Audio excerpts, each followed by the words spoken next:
हरे कृष्णा। भक्ति शास्त्री पाठ्यक्रम श्री ईशोपनिषद। पूर्व के सत्र में हमने श्लोक क्रमांक 1 पे चर्चा की थी, जो श्लोक 6 प्रकार के वेगों को दर्शाता है। वाणी का वेग, मन का वेग, क्रोध का वेग, जीवा का वेग, उदर का वेग और उपस्थ का वेग। इन 6 वेगों को जो सहन कर लेता है या इन 6 वेगों को जो नियंत्रण कर लेता है, तो वह पूरी पृथ्वी पर शिष्य बना सकता है। और प्रभुपाद जी ने तात्पर्य में उदाहरणों के द्वारा हमको समझाया इन वेगों को कैसे शांत किया जा सकता है। जैसे वाणी का वेग है, इसको हम कृष्ण कथा में लगा सकते हैं, कृष्ण संबंधी चर्चा में लगा सकते हैं। और मन का जो वेग है उसको हम कृष्ण के चरण कमलों में लगा सकते हैं। हमारे वैष्णव आचार्यों ने विभिन्न प्रकार के गीत लिखे हैं, जो एक प्रकार से वेद वाणी है। वेद की वाणी और वैष्णव आचार्यों के द्वारा जो गीत दिए गए हैं उसमें कोई अंतर नहीं है। भगवान के नाम पे हम अपने मन को केंद्रित कर सकते हैं और विभिन्न प्रकार की सेवाएं करके अपने मन को नियंत्रित कर सकते हैं। उसके पश्चात जो क्रोध का वेग है, मुख्य रूप से जो भक्त की निंदा करते हैं या भगवान की निंदा करते हैं, उन पे हम क्रोध प्रयोग कर सकते हैं। उस प्रकार से हमारा क्रोध नियंत्रण में आ सकता है या क्रोध का सही उपयोग उस अवस्था में किया जा सकता है। और उसके पश्चात जीवा का वेग, इस जीवा को भगवान से संबंधित पदार्थ या भगवान को अर्पित किए हुए पदार्थ ही खिलाने चाहिए। जब जीवा प्रसाद ग्रहण करती है और भगवान कृष्ण के विषय में गुणगान करती है, जीवा नियंत्रित हो जाती है और जीवा, उदर और उपस्थ एक ही रेखा में है। जब जीवा नियंत्रित हो जाती है तो उदर भी नियंत्रित हो जाता है। प्रभुपाद जी कहते हैं जैसे जन्माष्टमी या एकादशी के दिन उपवास हमें रखना चाहिए। और उसके पश्चात जो उपस्थ का वेग है, जो जनेंद्रिय है, उसको भगवान कृष्ण की सेवा में कैसे प्रयोग कर सकते हैं? कृष्ण भावना भावी संतान को जन्म देकर। अगर इन वेगों को व्यक्ति सहन नहीं कर पाता है तो वह इस संसार की जो भौतिक शक्ति है, बहिरंगा शक्ति है, उसके वश में आ जाता है और अपनी इंद्रियों को विषयों के संपर्क में लाकर पूरी तरह बद्ध अवस्था में गिर जाता है। उसके मन में, उसकी वाणी में, उसकी जीवा से, उसके उदर में, उसके जनेंद्रियों में सभी प्रकार के भौतिक विषय प्रवेश कर जाते हैं और फिर उन विषयों से वह बच नहीं पाता। इस प्रथम श्लोक के बाद जो आज हम द्वितीय श्लोक पे चर्चा करेंगे, जब प्रथम श्लोक का पालन नहीं किया जाता, मन और इंद्रियों को नियंत्रित नहीं किया जाता, तो क्या परिणाम होता है, ये दूसरे श्लोक में बताया गया है। अगर व्यक्ति वाणी के वेग को नियंत्रित नहीं कर पाता तो क्या करेगा? व्यर्थ की चर्चा करेगा, तो उसमें प्रजल्प आ जाता है। अगर व्यक्ति जीवा को नियंत्रित नहीं करेगा, ज्यादा खाएगा, तो उसको अत्याहार अवस्था में आना पड़ेगा।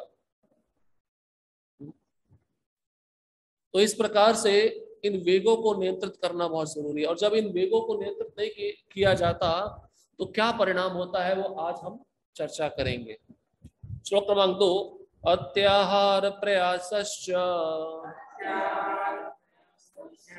प्रजल्पो नियमाग्रह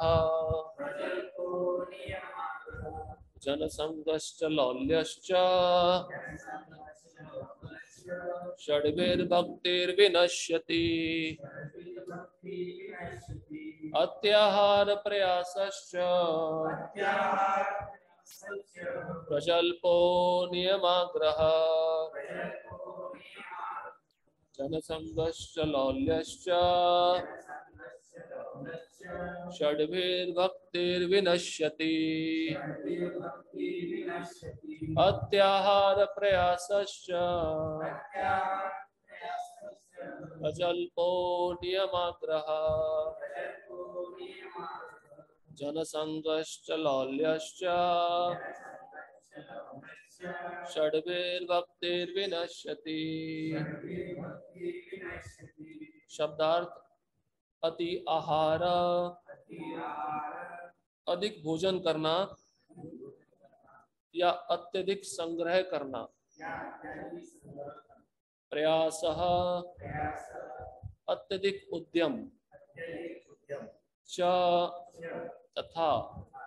प्रजल्पः, व्यर्थ की बातें करना। नियम, विधि विधान। आग्रह, अत्यधिक आसक्ति या अग्रह, अत्यधिक उपेक्षा। जनसंगः, सांसारिक व्यक्तियों की संगति। च, तथा। लौल्यम, अत्यधिक अभिलाषा या लालच। च, तथा। षड्भी, इन छह के द्वारा। भक्ति, भक्ति। विनश्यति, नष्ट हो जाती है। अनुवाद और तात्पर्य: इस डिवाइन ग्रेस एसी भक्ति वेदांत स्वामी श्रील प्रभुपाद द्वारा। श्रील प्रभुपाद की जय। अनुवाद: जब कोई निम्नलिखित 6 क्रियाओं में अत्यधिक लिप्त हो जाता है तो उसकी भक्ति विनष्ट हो जाती है। पहला, आवश्यकता से अधिक खाना या आवश्यकता से अधिक धन संग्रह करना। दूसरा, उन सांसारिक वस्तुओं के लिए अत्यधिक उद्यम करना जिनको प्राप्त करना अत्यंत कठिन है। तीसरा, सांसारिक विषयों के बारे में व्यर्थ बातें करना। चौथा, शास्त्रीय विधि विधानों को आध्यात्मिक उन्नति के लिए नहीं अपितु केवल नाम के लिए अभ्यास करना या शास्त्रों के विधि विधानों को त्याग कर स्वतंत्रता पूर्वक या मनमाना कार्य करना।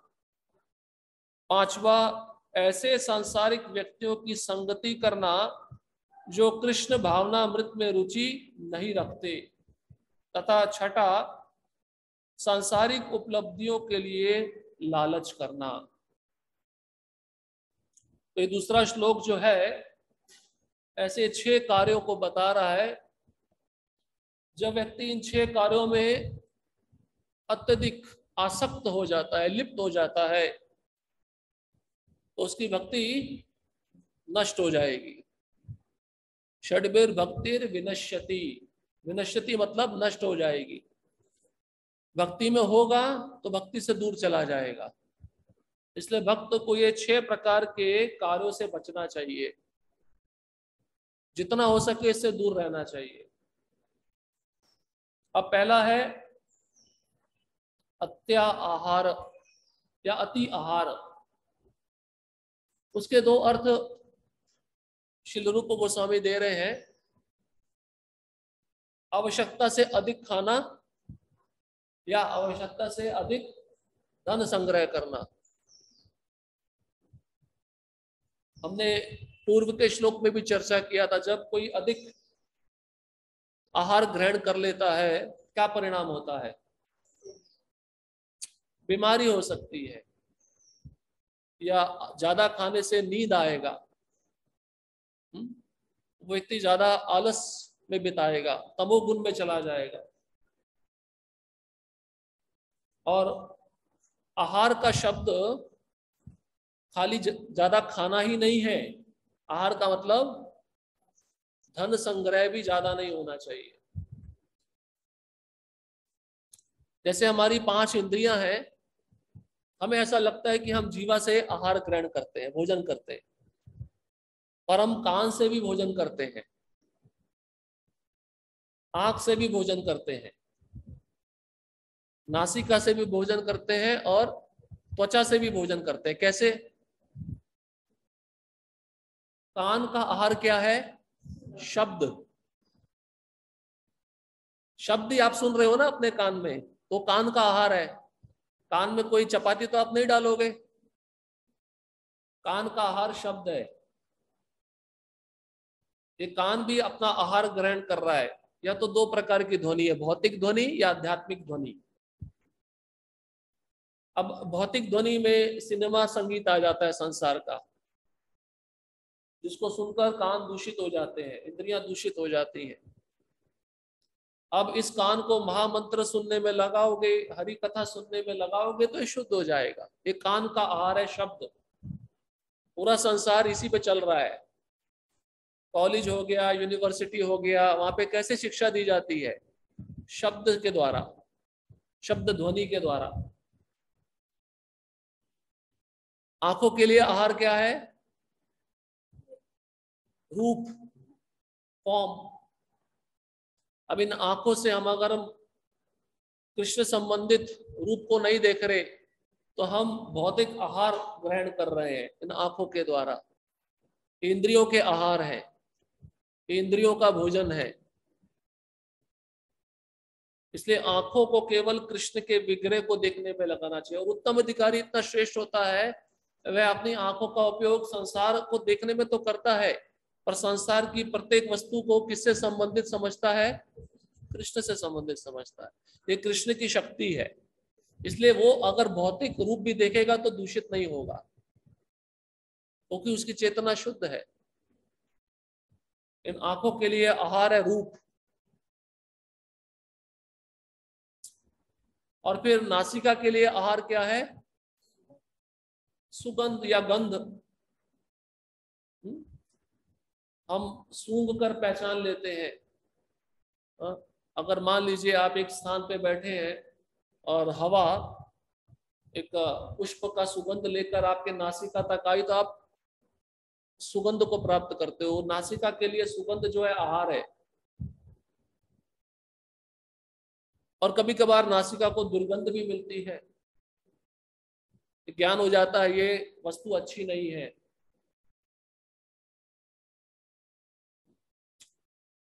और जीवा के लिए आहार क्या है? भोजन, जो हम रोज करते ही हैं।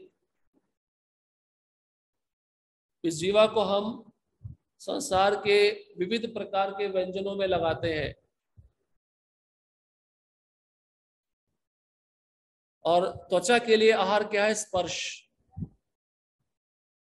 हम किसी वस्तु को स्पर्श करके पहचान लेते हैं ये वस्तु के गुण क्या है, ये वस्तु कैसी है। इसलिए भगवान से संबंधित वस्तुओं को स्पर्श करना चाहिए। तो इस प्रकार से प्रत्येक इंद्रियों का आहार है, खाली जीवा का आहार नहीं है, प्रत्येक इंद्रियों का आहार है। इसलिए व्यक्ति अगर इन इंद्रियों को गलत आहार दे रहा है तो वो बद्ध अवस्था में रहेगा, दूषित अवस्था में रहेगा, कृष्ण को कभी भी समझ नहीं पाएगा। इसलिए इन इंद्रियों को सही आहार दिया जाना चाहिए। जैसे एक रोगी को डॉक्टर कहता है कि आप ये पथ्य स्वीकार करो, ये करना ये नहीं करना। जब रोगी इस बात को मान लेता है और डॉक्टर के कहने के अनुसार कार्य करता है तो उसका जो रोग है दूर हो जाता है। उसी प्रकार से अभी हमारी इंद्रियों में रोग लगा है भौतिक विषयों का, उसको दूर करने के लिए हमें भगवान से संबंधित रूप देखना चाहिए, भगवान से संबंधित शब्दों को सुनना चाहिए, भगवान से संबंधित पदार्थों को अपनी जीवा से ग्रहण करना चाहिए। इस प्रकार से हमारी इंद्रियां शुद्ध होंगी। और अत्यधिक धन संग्रह करना, ऐसा क्यों कहा गया है धन संग्रह करना? आप ज्यादा धन संग्रह करोगे तो चिंता भी ज्यादा होगी। क्या चिंता होगी? कोई चुरा के ना ले जाए। उदाहरण के रूप में आपकी जेब में 10,000 रुपया है। आजकल तो गूगल पे आ गया, मनी पे आ गया, इस पे आप अपना पैसा ट्रांसफर कर देते हो। आपको जेब में रखने की आवश्यकता नहीं है। पर पहले ऐसा नहीं था। यह व्यक्ति बड़ा, जो व्यापारी लोग होते हैं, बड़ा रकम लेकर एक बैग में डालकर ट्रेन में जब सफर करते तो उनका ध्यान कहाँ रहता है? उसी बैग पे रहता है। ज्यादा धन संग्रह करना मतलब लोगों के प्रति हमारी ईर्ष्या भी बढ़ जाती है, और ज्यादा धन संग्रह करने के कारण लौल्यम आता है, लालच आता है। फिर उसको मेंटेन करने के लिए व्यक्ति क्या प्रयत्न करता है, बड़े बड़े ताले में, बड़ी बड़ी तिजोरी में उसको रखता है, जिससे उसको कोई चुरा ना सके। और जब ज्यादा धन आएगा और गलत तरीके से आएगा, उसका उपयोग फिर कहाँ किया जाता है? शराब में, नहीं तो स्त्री में। इस कारण से वह व्यक्ति कभी भी भक्ति को प्राप्त नहीं कर सकता। भगवत गीता में कहा गया, भोग ऐश्वर्य प्रसक्ता नाम तया अप्रत चेतसाम व्यवसायत्मिका बुद्धि समाधो न विधीयते। भोग ऐश्वर्य दो चीजें बताते हैं कृष्ण। भोग मतलब इस संसार का स्त्री पुरुष का संग, और ऐश्वर्य मतलब इस संसार का ग्लिटरिंग, चमचमाता वस्तु। जैसे आप शॉपिंग मॉल में जाते हो, आपको कितना अच्छा लगता है, कितने सारे पदार्थ हैं, आंखों को इतने सारे रूप देखने को मिलते हैं। ऐश्वर्य, जब व्यक्ति इन दो प्रकार के ऐश्वर्य और भोग के प्रति आसक्त हो जाता है, तो उसकी बुद्धि कभी भी कृष्ण में नहीं लग सकती, वो मोहित रहता है। इसलिए व्यवसायत्मिका बुद्धि तभी होती है जब उस भक्त का लक्ष्य कृष्ण की ओर है।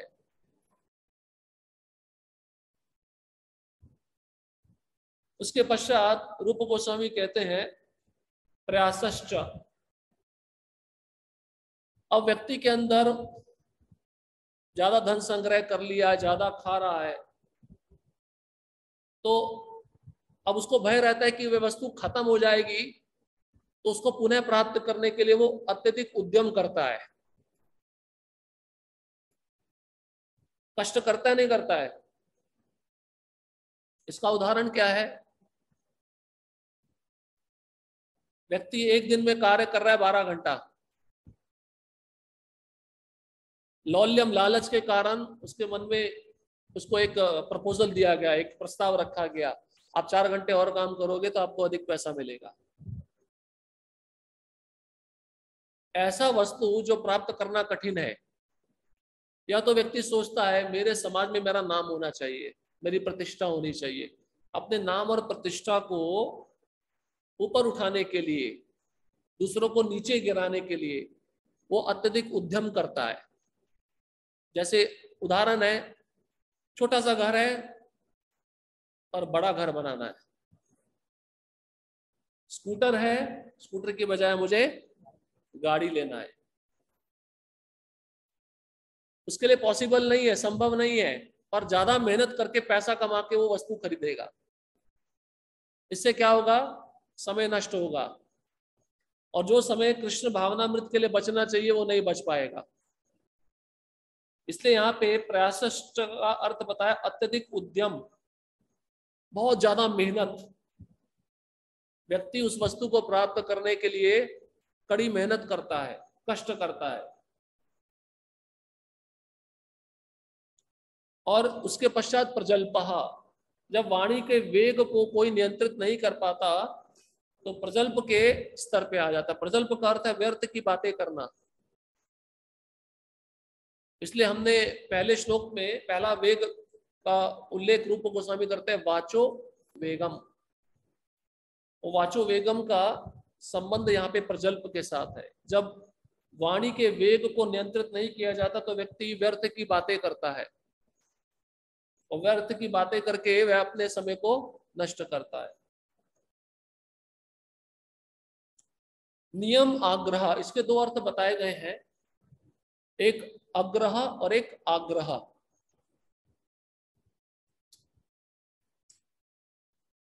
देखिए यहां पर दो अर्थ समझते हैं।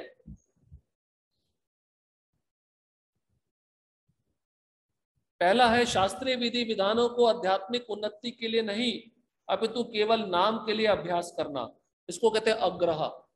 अग्रह आग्रह एक डंडे का अंतर है। अब भक्त सोचता है, उदाहरण के रूप में साधना कार्ड दिया गया है और महीने के अंत में भक्त सोचता है कि ज्यादा पॉइंट्स मुझे प्राप्त करने हैं, इस उद्देश्य से मैं फर्स्ट आ जाऊं, आध्यात्मिक प्रगति के लिए नहीं, दूसरों को दिखाने के लिए। समझ गए आप? इसको कहते हैं अग्रह। आध्यात्मिक विधि विधानों को स्वीकार तो कर रहा है, पर प्रगति के लिए नहीं, दिखावे के लिए।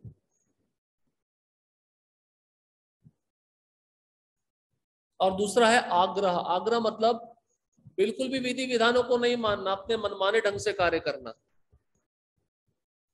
ये दोनों चीजें भक्ति को नष्ट करने वाली है।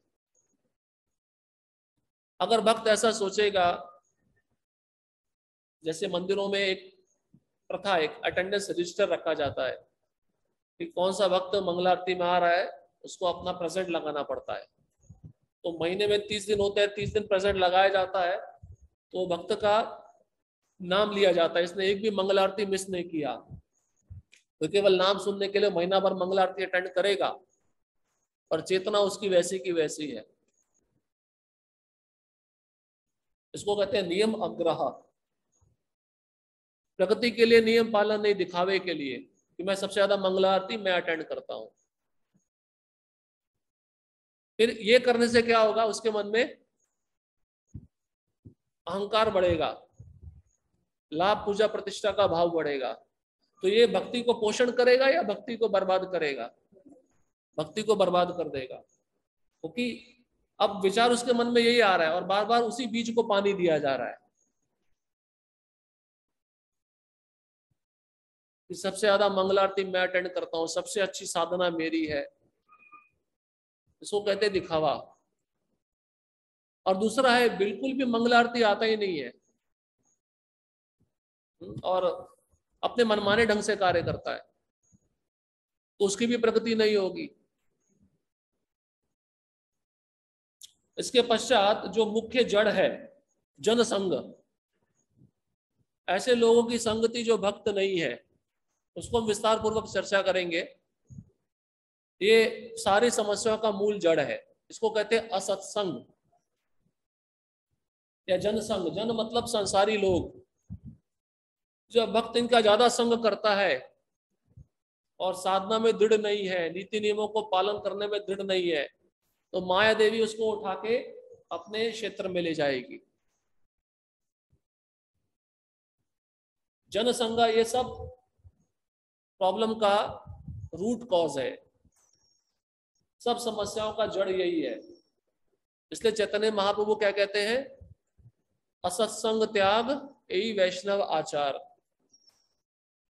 वैष्णव को असत्संग का त्याग कर देना चाहिए। एक है असत्संग और एक है सत्संग। सत मतलब कृष्ण या कृष्ण के भक्त, उनका संग करना चाहिए।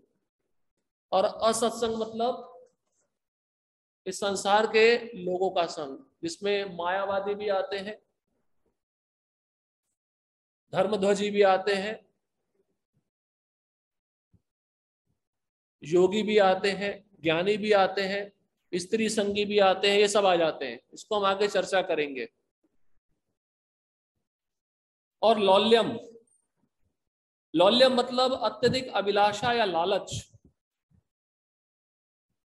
लालच मतलब लोभ। हमने पहले भी सुना, जो मछली होती है, लोभ के कारण उसकी जीवा में लोभ पैदा हो जाता है, लोभ के कारण उसको अपना प्राण त्यागना पड़ता है। अब भक्त भी सोचता है कि ये स्थान पे मुझे अच्छा पैसा नहीं मिल रहा है और यहां से 50 किलोमीटर दूर मुझे एक अच्छा ऑफर आया है जॉब का, उसमें पैसा ज्यादा मिल रहा है, लेकिन यहाँ पे भक्तों का संग नहीं है। जो 50 किलोमीटर दूर जगह, वहां पे भक्तों का संग नहीं है, यहाँ पे भक्तों का संग है। तो इस संग को छोड़कर जब है ज्यादा पैसे के लालच में वहां जाकर कमाने लगता है, तो भक्तों के संगति से दूर होकर लौल्यम में फंस जाता है। लौल्यम ये लालच, लोभ। तो ये 6 प्रकार के क्रियाकलाप भक्ति को नष्ट कर देते हैं। अब तात्पर्य में आते हैं। तात्पर्य मनुष्य जीवन सादा जीवन तथा उच्च विचार के लिए है। चूंकि सारे बद्ध जीव भगवान की तीसरी शक्ति के वश में है, अतएव यह भौतिक संसार इस तरह बनाया गया है कि जीव को कार्य करने के लिए बाध्य होना पड़ता है। भगवान की तीन मूल शक्तियां हैं। पहली शक्ति अंतरंगा शक्ति है, दूसरी तटस्था शक्ति है और तीसरी बहिरंगा शक्ति है। सारे जीव तटस्था शक्ति के अंतर्गत हैं और वे अंतरंगा तथा बहिरंगा शक्तियों के मध्य स्थित होते हैं। समुद्र के तट पे आप जाओगे तो आपने समुद्र का तट कभी सूखा देखा होगा, कभी गीला देखा होगा। कैसे होता है वो सूखा और गीला? जब बहुत जोर से लहर आती है तो वो गीला हो जाता है, और जब जोर से लहर नहीं आती है, वो लहर वापस चली जाती है, तो कुछ क्षण के लिए वो सूख जाता है। तो प्रभुपाद जी कहते हैं हम कौन हैं? हम तटस्थ शक्ति हैं। पर अभी किस स्थिति में है? किसके वश में है? बहिरंगा शक्ति के वश में है। बहिरंगा शक्ति समझते हो ना? बहिरंगा शक्ति समझते हैं? कौन सी शक्ति? माया देवी। क्योंकि जीव अपनी इच्छा के अनुसार बहिरंगा शक्ति में रह सकता है और अपनी इच्छा के अनुसार वो अंतरंगा शक्ति में भी जा सकता है। जैसे वो समुद्र का तट है, उसमें जो बालू होती है, तो लहर के द्वारा वह कभी समुद्र में चली जाती है और कभी लहर के प्रभाव से वो उस तट पे आ जाती है। तो बारंबार ऐसा होता रहता है, कभी अंदर जाती है, कभी बाहर आती है। उसी प्रकार से जीवात्मा है, कभी अंतरंगा शक्ति में जाता है तो कभी बहिरंगा में आता है। ये उसकी चॉइस पे निर्भर करता है, वो किस में रहना चाहता है। इसलिए उसको क्या कहा गया है? तटस्थ, तट अस्त। तट मतलब किनारा, अस्त मतलब उसमें स्थित रहना, तटस्थ। ये जो बद्ध जीव है भगवान की तीसरी शक्ति के वशीभूत, और तीसरी शक्ति है बहिरंगा शक्ति।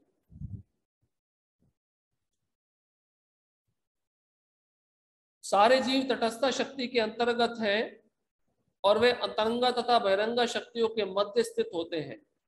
अब प्रभुपाद जी कहते हैं ये है तो अंतरंगा शक्ति से संबंधित, क्योंकि ये भगवान का अंश है, भगवान के धाम से आया है। पर जैसे ही वह संसार में आता है अपने गुण खो देता है। कैसे खो देता है? जैसे चिंगारी बड़ी अग्नि की ज्वाला से अलग हो जाती है, वो अपना ताप प्रकाश जो ज्यादा मात्रा में है वो खो देती है और कुछ समय के बाद में बुझ जाती है। जैसे हम कृष्ण से अलग हुए, हमने अपने जो अच्छे गुण थे वो खो दिए। इसके पीछे कारण क्या था? इस माया रूपी संसार का संग। और जब हम पुनः भक्ति करते हैं तो हमारे अंदर वो गुण विकसित होते हैं, पर आंशिक मात्रा में।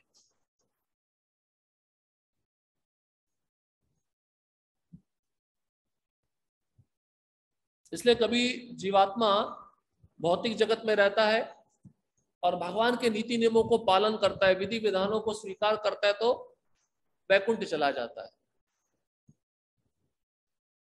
परंतु उसको नीति नियम पालन करने पड़ते हैं।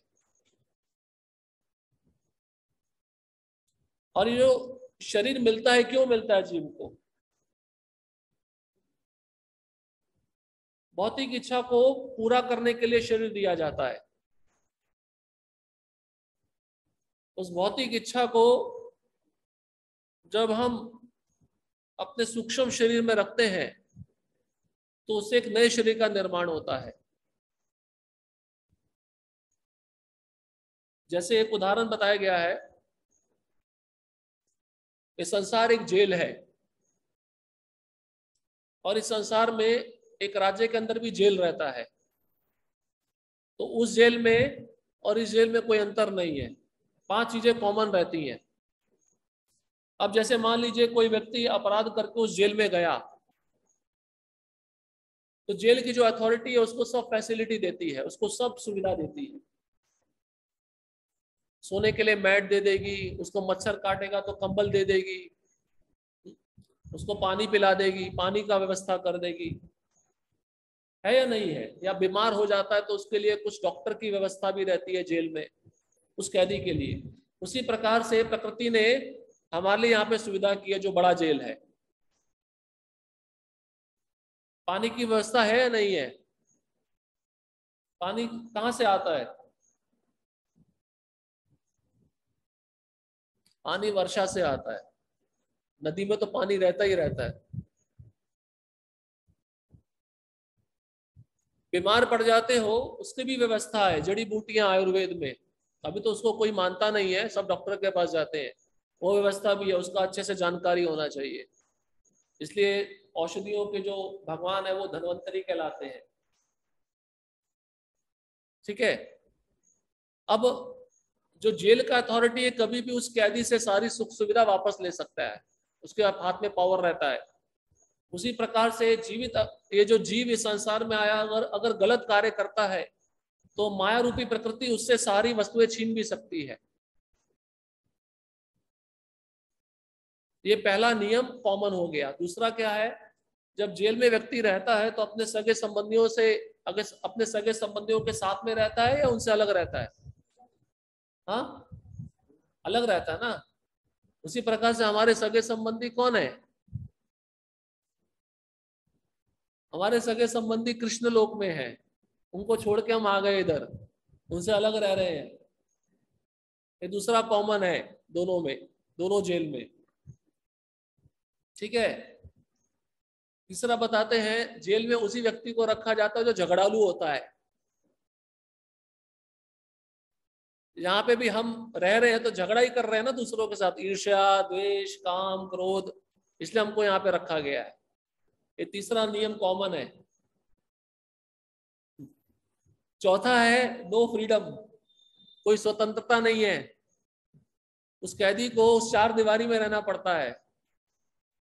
हमको भी इसी पृथ्वी पे रहना है। आप सोचोगे बाबू फ्लाइट पकड़ के अमेरिका तो जा सकते हैं, पर रहोगे तो इसी पृथ्वी पे ही ना, कहीं दूसरे लोक में तो नहीं जाओगे ना।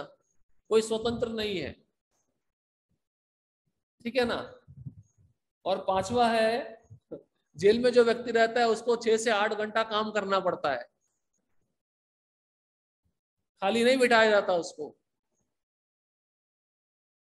हम भी यहाँ पे आए हैं तो खाली बैठे हैं, कुछ ना कुछ तो कार्य कर रहे हैं ना। हम 6 से 8 घंटा नहीं कर रहे, 12 से 16 घंटा कर रहे हैं। ये 5 चीजें कॉमन है। इसलिए व्यक्ति अगर सोच रहा है चलो ये शरीर छोड़कर मैं उच्च लोकों में जाऊंगा, तो ये बुद्धिमानी है या बुद्धिमानी नहीं है? बुद्धिमानी नहीं है। उसको ये विचार करना चाहिए मैं उच्च लोकों को छोड़कर कैसे वैकुंठ जाऊं, मुझे वापस यहाँ पे आना ना पड़े। जैसे जेल में जो अपराधी रह रहा है वो सोचता है अभी मैं बाहर जाके कुछ भी अपराध नहीं करूंगा जिससे मुझे वापस ना आना पड़े, वही तो बुद्धिमानी कहलाएगी ना। अन्यथा हम बुद्धिमान नहीं है। एक प्रवचन में एक प्रभु जी ने प्रश्न पूछा, आपको अगर सोने की हथकड़ी पहनाई जाए तो अच्छा है, चांदी की हथकड़ी पहनाई जाए तो अच्छा है, या लोहे की हथकड़ी पहनाई जाए तो अच्छा है? तो वो व्यक्ति बोला सोने की हथकड़ी पहनाई जाए तो ज्यादा अच्छा है। मतलब उसको वो हथकड़ी से मुक्त नहीं होना है। उच्च लोकों में देवताओं का शरीर मिल जाएगा, वो भी प्रकृति के 3 गुणों के वशीभूत है, वो मुक्त नहीं है, वो स्वतंत्र नहीं है, उसमें भी नीति नियम का पालन करना पड़ता है। इसलिए जीवात्मा को यहाँ पे तटस्थ शक्ति बोला गया है। और इसमें देवता भी आते हैं, ब्रह्मा भी आते हैं, सभी योनियां आ जाती है। तटस्थ शक्ति, इसको चॉइस दिया गया है अपनी बुद्धि का इस्तेमाल करके, मुझे बहिरंगा शक्ति में रहना है या अंतरंगा शक्ति में जाना है। अब प्रभुपाद जी कहते हैं परमेश्वर के नित्य दास के रूप में अधीन होने से जीवात्माओं या सूक्ष्म जीवों को या तो अंतरंगा शक्ति के या बहिरंगा शक्ति के वश में रहना होता है। भगवान के आप नीति नियम पालन करोगे तो आप किस शक्ति में रहोगे? कौन सी शक्ति में रहोगे? अंतरंगा शक्ति। और भगवान के नीति नियम का पालन नहीं करोगे, अपने मनमाने ढंग से कार्य करोगे, तो कौन सी शक्ति में रहोगे? बहिरंगा शक्ति। स्वाभाविक है, राज्य सरकार कुछ नियम बनाती है, जब व्यक्ति उसको पालन करता है तो स्वतंत्र रहता नहीं रहता है, और जब उस राज्य सरकार के नियमों को पालन नहीं करेगा तो दंड मिलता है, उसको जेल जाना पड़ता है। वही रूल यहाँ पे भी है। अब प्रभुपाद जी कहते हैं जब वे अंतरंगा शक्ति के वश में होते हैं तो वे अपनी प्राकृतिक वैध सक्रियता प्रदर्शित करते हैं, यथा भगवान की भक्ति में निरंतर व्यस्तता। ये जीव का नॉर्मल कंडीशन है। जो व्यक्ति के शरीर में रोग नहीं लगा है तो वो नॉर्मल लगता है ना आपको, स्वस्थ लगता है, बातचीत भी अच्छा करता है, व्यवहार भी अच्छा करता है। पर जो रोगी होगा उसको बातचीत आप उससे करोगे तो उसको अच्छा नहीं लगता है, या नहीं है? तो प्रभुपाद जी कहते हैं इस संसार में रुग्ण अवस्था क्या है? कृष्ण को भूल जाना। और स्वस्थ अवस्था क्या है? निरंतर कृष्ण को याद रखना। इसलिए दो ही जगत है, आध्यात्मिक जगत और भौतिक जगत। प्रभुपाद जी कहते हैं आध्यात्मिक जगत का अर्थ है निरंतर कृष्ण का स्मरण, क्योंकि उस आध्यात्मिक जगत में कोई भी जीव कृष्ण को भूलता ही नहीं है। और भौतिक जगत का अर्थ है निरंतर कृष्ण का विस्मरण, विस्मृति, कृष्ण को भूल जाना। हम भक्ति भी करते हैं, देखो माया कितनी प्रबल है, हमें थोड़ा विचार करना चाहिए। 24 घंटे में हम कृष्ण को कितना स्मरण करते हैं, और करते भी हैं तो श्रद्धा पूर्वक करते हैं क्या? पूरी तरह मन को कृष्ण में अर्पित करते हैं क्या? आपका उत्तर हो सकता है हाँ करते हैं जी, 1-2 मिनट के लिए या एक क्षण के लिए। तो बाकी जो क्षण है, बाकी जो समय किसमें व्यतीत हो रहा है? भौतिक जगत की माया रूपी शक्ति में व्यतीत हो रहा है। इसलिए जीव का नॉर्मल कंडीशन, स्वस्थ अवस्था है कृष्ण की शरण में रहना, कृष्ण की सेवा करना। और जब जीव इसको भूल जाता है तो रुग्ण अवस्था में आएगा, रोगी बन जाएगा।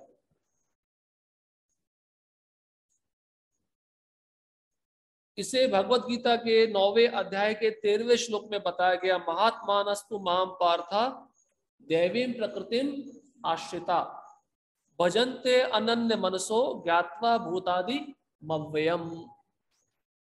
हे पृथा पुत्र, जो मोहग्रस्त नहीं है ऐसे महात्मा दैवी प्रकृति के संरक्षण में रहते हैं। वे पूर्णतया भक्ति में संलग्न रहते हैं, क्योंकि वे मुझे भगवान के रूप में आदि तथा अव्यय मानते हैं। अब महात्मा की परिभाषा दी जा रही है। भगवान स्वयं कह रहे हैं महात्मा कौन है? जो मेरी दैवी शक्ति के संरक्षण में रहता है। दैवी शक्ति मतलब सबको पता है, श्रीमती राधा रानी। आध्यात्मिक शक्ति, अंतरंगा शक्ति, आह्लादनी शक्ति। तो भगवत गीता में श्रीमती राधा रानी का भी उल्लेख है इस शब्द के द्वारा। इसलिए भगवत गीता में आप देखिए 16वें अध्याय में आसुरी और दैवी संपदा, दो प्रकार के जीव हैं, असुर और सुर। सुर मतलब देवता और भक्त जो भगवान के नियमों को मानते हैं, और असुर जो भगवान के नियमों को नहीं मानते। तो भक्त अंतरंगा शक्ति के संरक्षण में रहते हैं, सेफ रहते हैं, सुरक्षित रहते हैं। और जो असुर हैं, जो अभक्त हैं, वो बहिरंगा शक्ति के संरक्षण में रहते हैं, योग माया और महामाया। योग माया जो दिव्य है, महामाया जो भौतिक है। योग माया के द्वारा आध्यात्मिक संसार की रचना की जाती है, और महामाया के द्वारा भौतिक संसार की रचना की जाती है। महात्मा शब्द विशाल हृदय वालों को बताने वाला है, संकुचित हृदय वालों को नहीं। सदैव अपनी इंद्रियों की तुष्टि में लगे रहने वाले कुछ संकुचित हृदय वाले व्यक्ति कभी कभी अपने कार्यों का विस्तार इसलिए कर लेते हैं जिससे राष्ट्रवाद, मानवतावाद या परोपकारवाद जैसे किसी वाद के माध्यम से अन्यों की भलाई कर सके। महात्मा का अर्थ बताते हैं जो विशाल हृदय वाला है। विशाल का अर्थ क्या है? तो दूसरों के प्रति दया दिखाता है, कृष्ण भावनामृत का प्रचार करता है। वह सोचता है जो मुझे मिला है वह सबको मिले,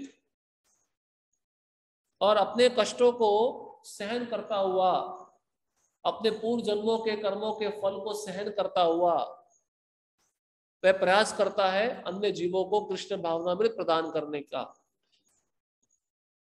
उनको कृष्ण भावनामृत कैसे दी जाए, इसलिए विशाल हृदय बताया गया महात्मा को। और संकुचित हृदय वाला कैसा होता है? दुरात्मा, जिसका हृदय बहुत छोटा होता है। कैसे? वो केवल अपने बारे में सोचता है, मैं और मेरा। या तो अपने बारे में नहीं सोचेगा तो अपने परिवार के बारे में सोचेगा, चलो परिवार के बारे में नहीं सोचेगा तो राज्य के बारे में सोचेगा, राज्य के बारे में नहीं सोचेगा तो देश के बारे में सोचेगा। और उसका बेस क्या रहता है? इंद्र तृप्ति, स्वयं की इंद्र तृप्ति हो, मेरे परिवार की इंद्र तृप्ति हो, राज्य में जो लोग रह रहे हैं उसको मैं कैसे उनको सुख सुविधा दूं, और देश में जो लोग रह रहे हैं उनका कल्याण कैसे करूं। ये भी इंद्र तृप्ति है, क्योंकि इसमें भगवान का कोई समावेश ही नहीं है।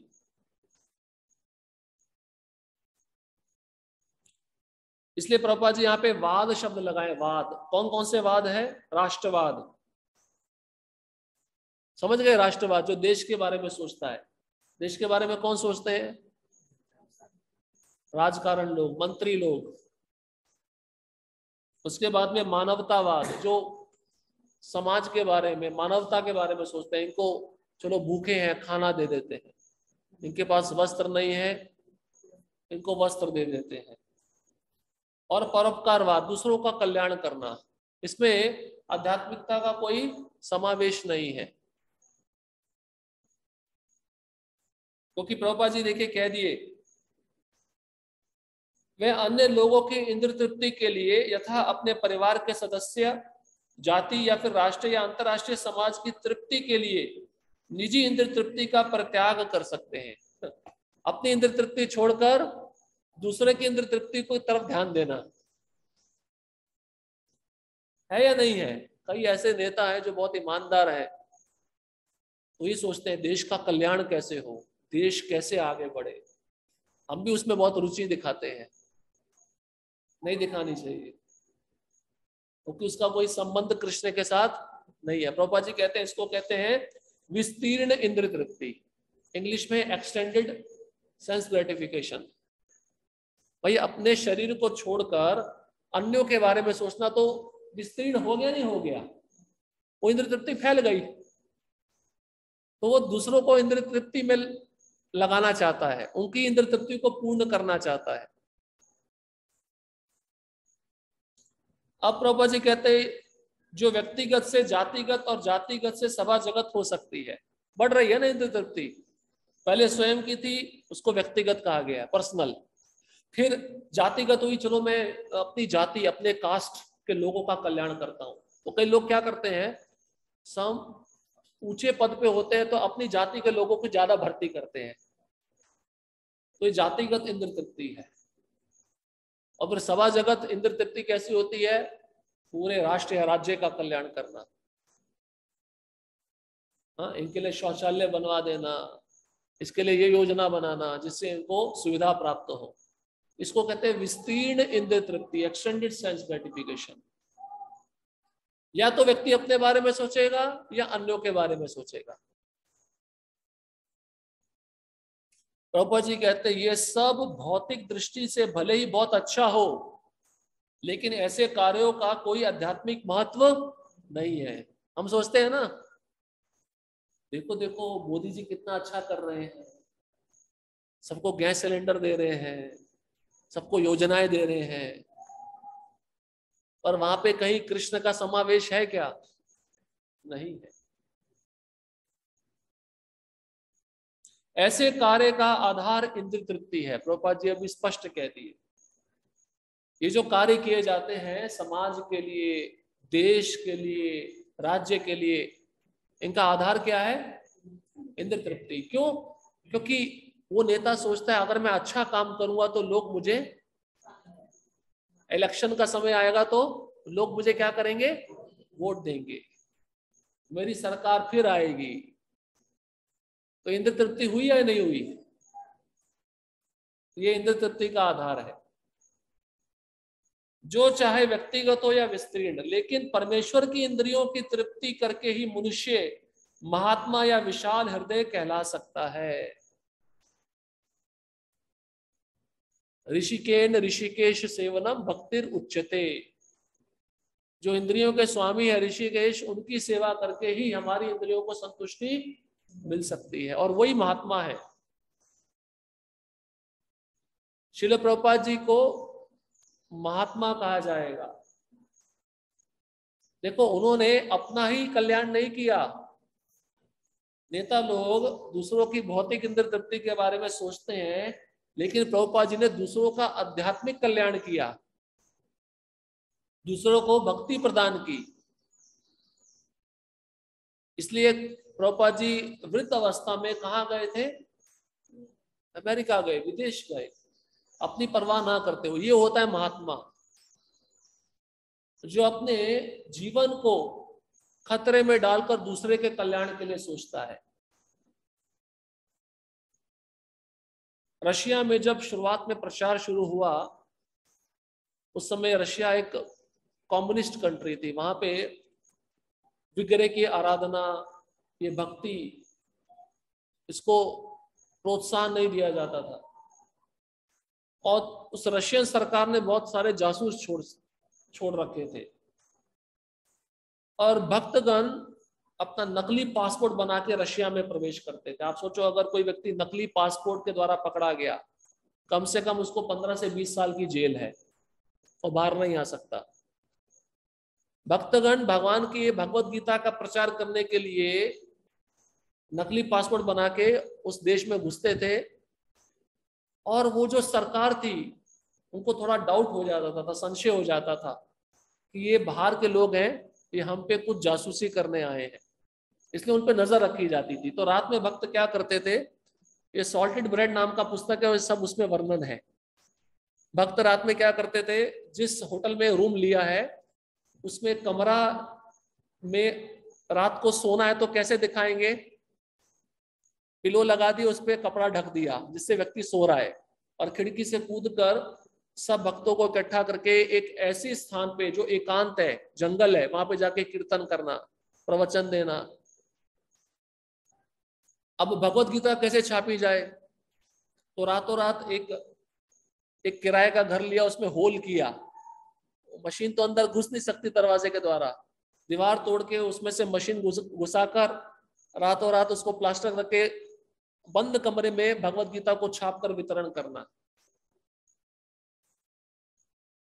और इस प्रचार के दौरान बहुत सारे भक्तों को मार भी दिया गया, क्योंकि जो पकड़े गए उनको खत्म कर दिया गया। ये भक्त का विशाल हृदय होता है, जो केवल दूसरों के बारे में सोचता है। प्रभुपाद जी को देखिए, प्रभुपाद जी जिनको प्रचार करते थे उनमें से कई लोग उनका द्वेष भी करते थे। प्रभुपाद लीलामृत में वर्णन है, जो बाउरी स्ट्रीट में, जो जहाँ पे हिप्पी लोग रहते थे, वहां पे जब प्रभुपाद जी जाते थे प्रचार करने, तो वहां के कई युवक चाकू लेकर प्रभुपाद जी पे वार करने दौड़े। प्रभुपाद जी अपने जान को बचा के भागना पड़ा उनको, और फिर भी उन्होंने प्रचार रोका क्या? नहीं रोका। इसको कहते हैं विशाल हृदय वाला महात्मा, जो सदैव दूसरों के बारे में सोचता है। जब तक जीवात्मा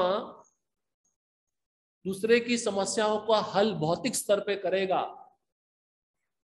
जैसे पहले भी चर्चा किया, महात्मा गांधी हिंदू और मुस्लिम की समस्या का हल भौतिक स्तर पे करना चाहते थे, कभी सफल हुए क्या? क्या हुआ? उनको गोली मार दी गई।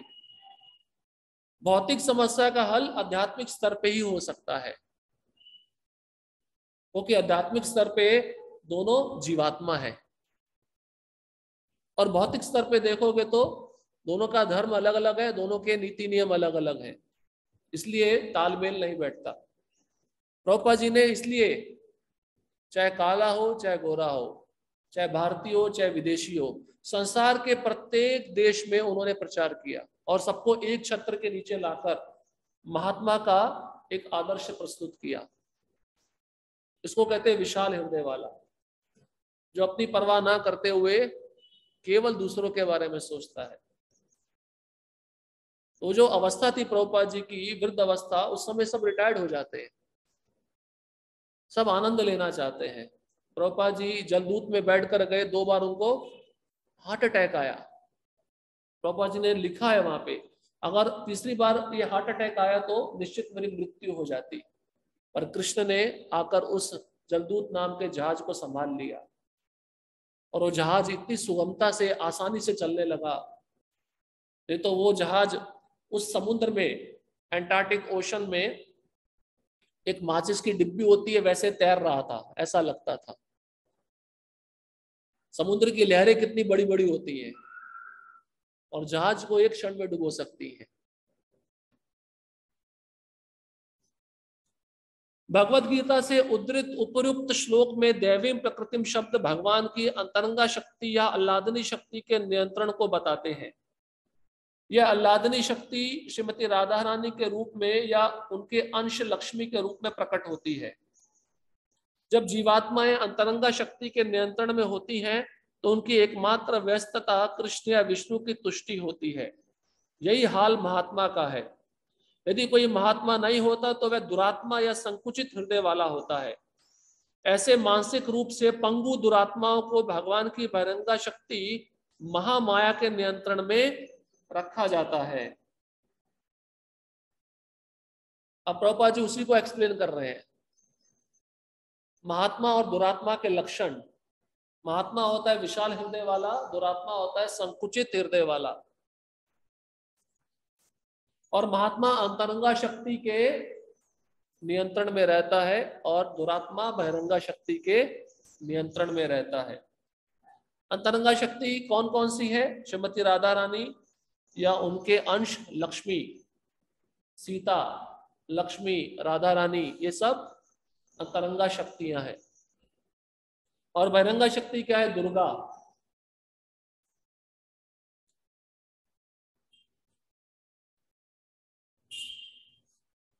निसंदेह इस भौतिक जगत के सारे जीव माया के वश में है, जिसका कार्य उन्हें त्रिविध तापों में रखना है।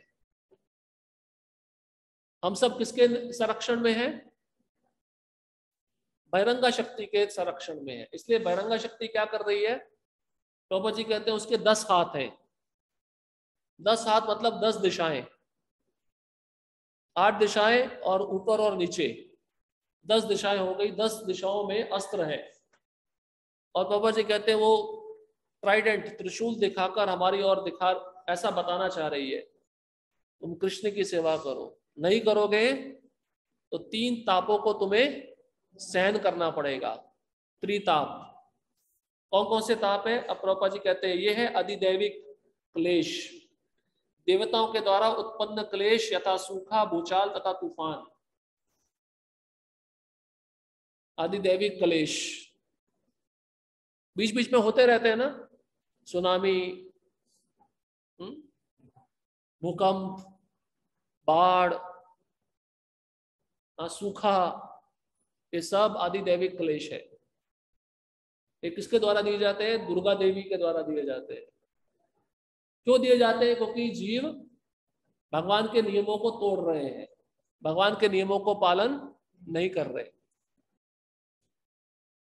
तो जेल में जो रह रहा है कैदी, वो नियम का पालन नहीं करता तो जेल अथॉरिटी क्या करता है उसके साथ?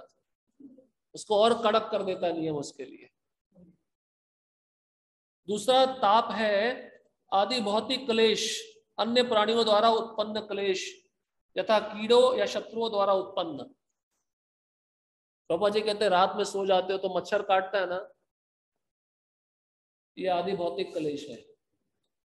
या दूसरे जीव ने आपको कुछ भला बुरा कह दिया, आपकी निंदा कर दी, वो निंदा आपके कान तक आ गई, आपका मन विचलित हो गया, ये आदि भौतिक क्लेश है, दूसरे जीवों के द्वारा दिया गया। होता रहता नहीं, होता रहता है, कोई ना कोई हमको पिन चुबाता रहता है। माया देवी शांत नहीं बैठने देती। और तीसरा ताप है आध्यात्मिक क्लेश, अपने शरीर तथा मन द्वारा उत्पन्न क्लेश तथा मानसिक तथा शारीरिक क्लेश, इसमें बीमारियां आ गई। और मन के द्वारा क्लेश, मन विचलित है। शारीरिक क्लेश कौन कौन से हो गए? बीमारी में अभी अभी कोरोना गया, अभी मंकी पॉक्स आ गया है, ये जाएगा तो फिर दूसरा कोई क्लेश आ जाएगा। इस प्रकार के क्लेश आते रहेंगे। जब तक हम इस भौतिक जगत में हैं तब तक ये माया देवी हमको त्रिताप देती रहेगी।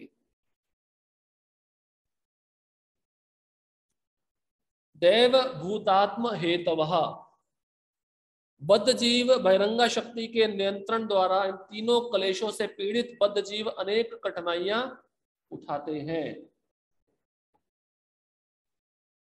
तो बद्ध जीव को तो त्रिताप मिलते ही हैं, भक्तों को भी मिलते हैं, पर अंतर क्या है? भक्त शांत रहता है, उसको सहन करता है, ये मेरे कुछ कर्मों का फल है। पर जो अभक्त है वो सहन नहीं कर पाता, विचलित रहता है और उन समस्याओं का हल ढूंढने का प्रयत्न करता है या उन समस्याओं से बचने का प्रयत्न करता है। बीमारी आ गई, वैक्सीन बनाओ, उस समस्या से बाहर निकलने का प्रयत्न कर रहा है। बद्ध जीवों के समक्ष मुख्य समस्या है बारंबार जन्म मरण रोग तथा मृत्यु का होना। जन्म मृत्यु जरा व्याधि दुख दोषानु दर्शनम, ये 4 प्रकार का दुख है। जो भी जीव इस संसार में आया है इसको इन 4 अवस्था से होकर गुजरना पड़ता है। यही जीव की मुख्य समस्या है। भौतिक जगत में मनुष्य को शरीर तथा आत्मा के पालन हेतु कार्य करना होता है, लेकिन वह ऐसे कार्यों को किस तरह करे कि वह कृष्ण भावनामृत संपन्न करने के लिए अनुकूल रहे। हर व्यक्ति को अन्न वस्त्र धन तथा शरीर के पालन हेतु अन्य आवश्यक वस्तुओं की आवश्यकता होती है, लेकिन उसे अपनी वास्तविक मूल आवश्यकता से अधिक संग्रह नहीं करना चाहिए। यदि इस प्राकृतिक नियम का पालन किया जाए तो शरीर के पालन में कोई कठिनाई नहीं होगी। अब प्रभुपाद जी कहते हैं एक है शरीर का धर्म और एक है आत्मा का धर्म। हम क्या करते हैं? शरीर के धर्म की तरफ ज्यादा ध्यान देते हैं। शरीर का धर्म क्या है? इंजीनियर कैसे बना जाए, चार्टर्ड अकाउंटेंट कैसे बना जाए, डॉक्टर कैसे बना जाए। और आत्मा का धर्म क्या है? भगवान की भक्ति, जिसको हम भूलकर शरीर रूपी धर्म की तरफ ज्यादा ध्यान देते हैं। प्रभुपाद जी वही उदाहरण बताते हैं, सोने का पिंजरा है, उसमें पक्षी रह रहा है और उस पक्षी को दाना नहीं मिल रहा है, पर सोने के पिंजरे की सफाई हो रही है, तो पक्षी जीवित नहीं रह पाएगा। इस संसार में प्रत्येक व्यक्ति वही कर रहा है, इस सोने रूपी पिंजरे को सजा रहा है, पर अंदर जो आत्मा रूपी पक्षी है उसको भूल चुका है। सबसे बड़ा पाप क्या है जीव के लिए, पता है आपको? सबसे बड़ा पाप है जीव के लिए भगवान की अवज्ञा करना, डिसओबीडियंस टू द गॉड, भगवान की अवज्ञा करना, ये सबसे बड़ा पाप है। हम कर रहे हैं ना ये, भगवान ने हमारे लिए जो नियत किया है खाना या भोजन आहार, उसको त्याग कर हम क्या कर रहे हैं? क्या खा रहे हैं? दूसरे पशुओं को मार के खा रहे हैं, इसलिए बीमारियां आ रही हैं। ये भगवान के नियम की अवज्ञा है, ये सबसे बड़ा पाप है। फिर और पाप कैसे किए जाते हैं और अवज्ञा कैसे की जाती है? हमें एक शरीर मिला है, उसमें इंद्रियां हैं। अब 4 वर्ण है, 4 आश्रम है। 4 वर्ण कौन कौन से? ब्राह्मण, क्षत्रिय, वैश्य, शूद्र। 4 आश्रम कौन से हैं? ब्रह्मचारी, गृहस्थ, वानप्रस्थ, सन्यास। अब ब्रह्मचारी अपने आश्रम में रह रहा है और उसके नीति नियम क्या है कि उसको गुरु की आज्ञा का पालन करना है, शास्त्र पढ़ना है, प्रचार करना है और परस्त्री को माता के समान मानना है। पर उस आश्रम में रहकर कोई ब्रह्मचारी अगर इन नियमों को तोड़ता है तो वो भी भगवान की अवज्ञा कर रहा है।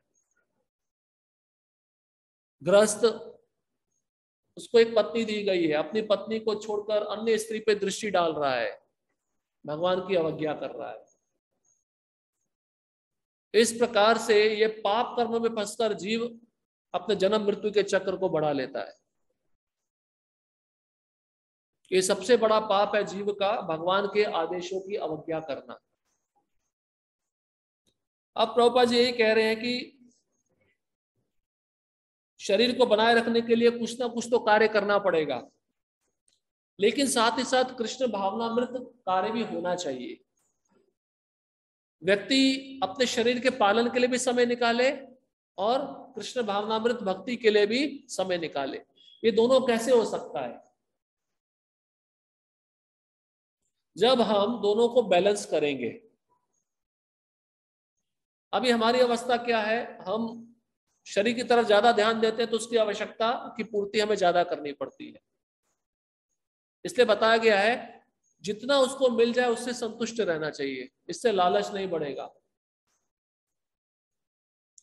इसलिए प्रभुपाद जी कहते हैं आपके पालन के लिए क्या आवश्यक है? अन्न, वस्त्र, धन, ये सब वस्तुओं की आवश्यकता है, लेकिन इन सबका संग्रह ज्यादा मात्रा में नहीं करना चाहिए। अगर इन का संग्रह हम ज्यादा करेंगे तो क्या होगा? शरीर के पालन में कठिनाई आएगी, क्योंकि लालच बढ़ेगा और दूसरे जीव का जो कोटा था वो भी हमने ले लिया है या नहीं है? हर एक का निर्धारित कोटा है। हमने ईशोपनिषद के प्रथम मंत्र में सुना, ईशावास्यम इदम सर्वम। अब हम ये भगवान की अवज्ञा कर रहे हैं तो हम क्या कहलाएंगे? दूसरे का हम ले रहे हैं तो हम कौन है? चोर है। प्रभुपाद जी आगे बताने वाले हैं उदाहरण के द्वारा। प्रकृति की व्यवस्था के अनुसार विकास की सीढ़ी में निम्न स्थान ग्रहण करने वाले जीव ना तो आवश्यकता से अधिक खाते हैं ना संग्रह करते हैं। प्रभुपाद जी किन के बारे में बता रहे हैं? पशुओं और पक्षियों के बारे में बता रहे हैं। जितना आवश्यक है उतना खा लेते हैं और धन संग्रह नहीं करते। पक्षी को देखा आपने? कल के लिए दाना चुग के रख लेता अपने घोंसले में। इसका मतलब हम रख रहे हैं तो हमसे ज्यादा समझदार कौन है? पशु पक्षी है। उनको कल की चिंता नहीं है, पर मनुष्य को कल की ज्यादा चिंता रहती है। आज का पता नहीं है पर कल की ज्यादा चिंता है, कल मेरे साथ क्या होगा। फलतः पशु जगत में सामान्यता ना कोई आर्थिक समस्या उठती है ना आवश्यक वस्तुओं का अभाव रहता है। सीधी सी बात है। अब वो जॉब तो करने जाते नहीं है, कोई पैसे का तो समस्या ही नहीं है। और दूसरा क्या है, जितना कोटे में आ जाता है उतना ग्रहण कर लेते हैं, इसलिए वो वस्तु का अभाव भी नहीं रहता है।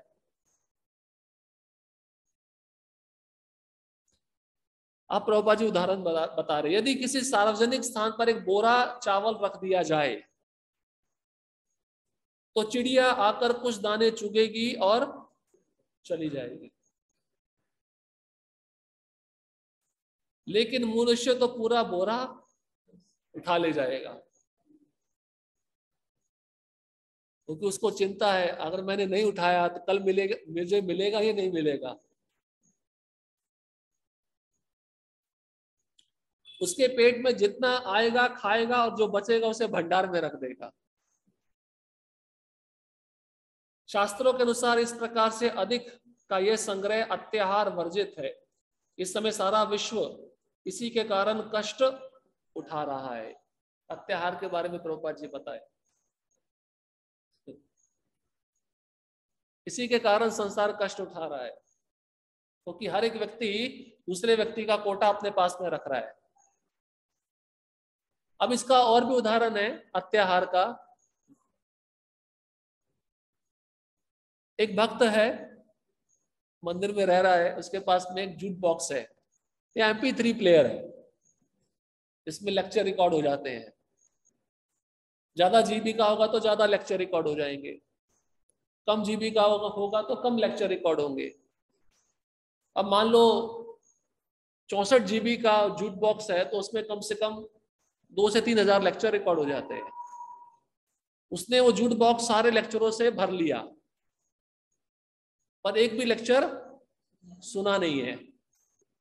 अब उसको पूछा जाए कि आपने इसमें से कोई भी लेक्चर सुना है? वो बोलता है प्रभु जी नहीं सुना है। ये भी अत्याहार है। ठीक है, ग्रंथ खरीद लिए बहुत सारे, और उसको पूछा जाए इसमें से एक भी ग्रंथ पढ़ा है? नहीं पढ़ा। ये भी अत्याहार है।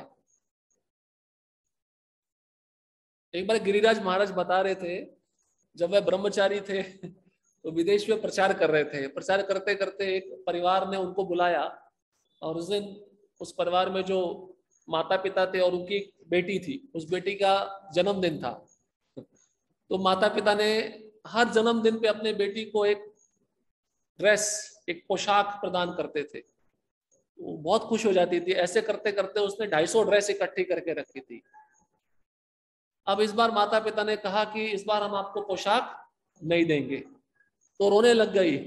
महाराज बता रहे थे मैं वहीं पे था, मैं ग्रंथ वितरण करने गया था। अब उसका पोशाक के प्रति आसक्ति देखकर मेरे अंदर वैराग्य जागृत हो गया और मैंने संन्यास ले लिया। तो ज्यादा कपड़ों को इकट्ठा करना, जैसे ब्रह्मचारी होते ना, 10-10 ड्रेस रख लिया है भविष्य के लिए, उसको भी अत्याहार कहा गया है। जब आवश्यकता पड़े तब आप लेकर उसको डालो, तब उसको बनवा लो। हर चीज में अत्याहार होता है। प्रसादम में भी अत्याहार होता है। जैसे कल भी बताया, दूसरे के कोटे में एक एक गुलाब जामुन है, मुझे तो 2 या 3 चाहिए, तो दूसरे का हक मैंने मार लिया, ये अत्याहार हो गया।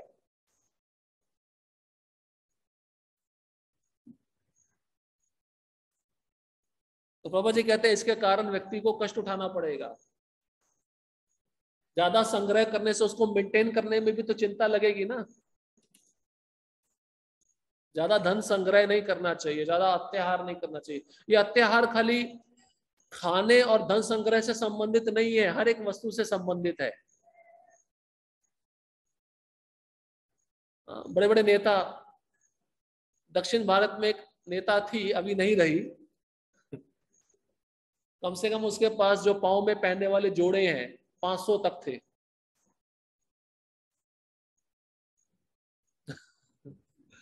और पहनने के लिए साड़ियां कोई गिनती नहीं है। ये सब अत्याहार।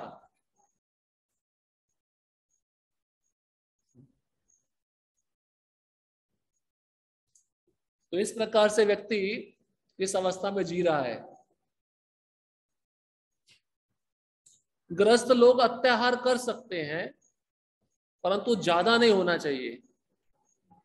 नियमित अवस्था में। ग्रस्तों को अपने बच्चों की ज्यादा चिंता रहती है, इनके भविष्य की, इनके पढ़ाई लिखाई की, इनका विवाह की। आप धन संग्रह कर सकते हो, पर अत्यधिक धन संग्रह कर रहे हो तो वो आपके लिए समस्या का कारण बन जाएगा। इसलिए ज्यादा आपका बिजनेस एक्सपेंड कर रहा है, ज्यादा दुकानें बढ़ा रहे हो, उसको मेंटेन करने के लिए आपको टेंशन आएगा, ये भी अत्याहार है। ज्यादा आ रहा है तो कृष्ण को दे दो, आप टेंशन से फ्री हो जाओगे, अन्यथा आपको चिंता लगेगी इसको कैसे बचाना है। तो चोर आकर उसको चुरा लेंगे, नहीं तो इनकम टैक्स वाले उस पर छापा मारेंगे। देख रहे हैं ना लोगों के घर में कितना कितना पैसा मिल रहा है। कुछ बताने की आवश्यकता नहीं है आप सबको, आप सब परिचित होंगे। मशीन लगाई जा रही है नोट गिनने की, और मशीन गर्म हो रही है। ये सब अत्याहार है। और आप सोचो, व्यक्ति को सोचना चाहिए कि इतना मैं इकट्ठा कर रहा हूं, साथ में लेके जाऊंगा क्या? सबसे बड़ा तत्व तो ये है, मैं जन्म लिया हूं तब भी मेरे पास कुछ नहीं था, और मरने के बाद भी मैं सब वस्तुएं साथ में लेकर नहीं जाने वाला, तो क्यों अत्याहार कर रहा हूं? इसलिए मंदिर में जो भक्त रहते हैं ना, उनको अत्याहार नहीं करना चाहिए। जहां जगह मिल गई चटाई डाल के सो जाना चाहिए। मिल गया, जो कृष्ण की कृपा है, खिचड़ी मिल गई तो उसमें आनंदित होकर खा लेना चाहिए। आज फीस्ट है, पनीर का सब्जी है, उसमें भी आनंदित होकर खा लेना चाहिए। वो अटैच नहीं रहता, आसक्त नहीं रहता, उसका जीवन बहुत सुखमय रहेगा। पहले के साधु एक स्थान पे क्यों नहीं रहते थे? यही कारण था कि एक स्थान पे रहेंगे तो आसक्त हो जाएंगे, फिर वहां पे लोग मिलने आएंगे, फिर वहां पे मेल जोल बढ़ेगा, फिर मन ऐसा विचलित कर सकता है कि चलो यहीं पे रहते, सारी सुख सुविधा मिल रही है, तो लोग आके सब कुछ देंगे, आज ये मिला आज वो मिला, उसको इकट्ठा करने में लगा रहेगा। इसलिए ये सब वर्जित है, साधु के लिए तो वर्जित है। अगर वो आश्रम में इस मानसिकता से रह रहा है कि मैं इकट्ठा करके रहूं, ज्यादा समय नहीं रह पाएगा।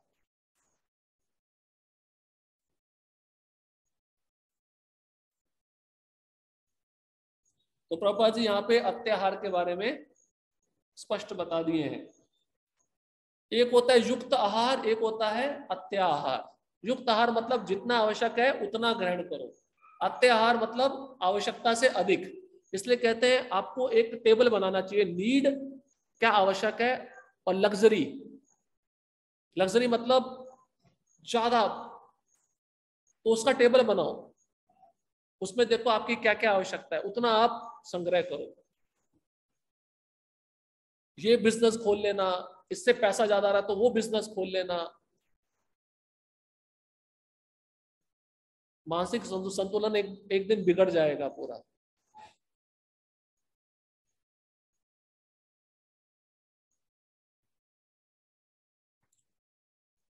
अब देखिए इसका एक और उदाहरण है, जमीन पे एक्रोचमेंट होता ना, एंक्रोचमेंट, दूसरे की जमीन को हथिया लेना। मान लीजिए दो पड़ोसी हैं, दोनों का जमीन, दोनों को पता है कि हमारा जमीन कहाँ तक है। तो एक पड़ोसी थोड़ा बाहर गया है, तो दूसरे वाले ने सोचा ये बाहर गया, इसको पता नहीं चलेगा, थोड़ा 2 इंच आगे बढ़ा के अपना दीवार डाल लेते हैं। वो आएगा देखेगा, अरे मेरी जमीन पे तुमने दीवार कैसे बना लिया? वो जेसीबी को लाएगा, तोड़ देगा, पुलिस केस होगा। ये लोभ के कारण ऐसा होता है।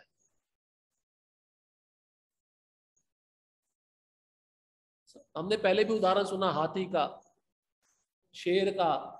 शेर अगर एक बार मनुष्य मनुष्य का मांस खा लेता है तो उसको इच्छा होती है, फिर वो शहर में घुसता है, और शहर में घुसेगा तो लोग उसको मार देंगे जान से।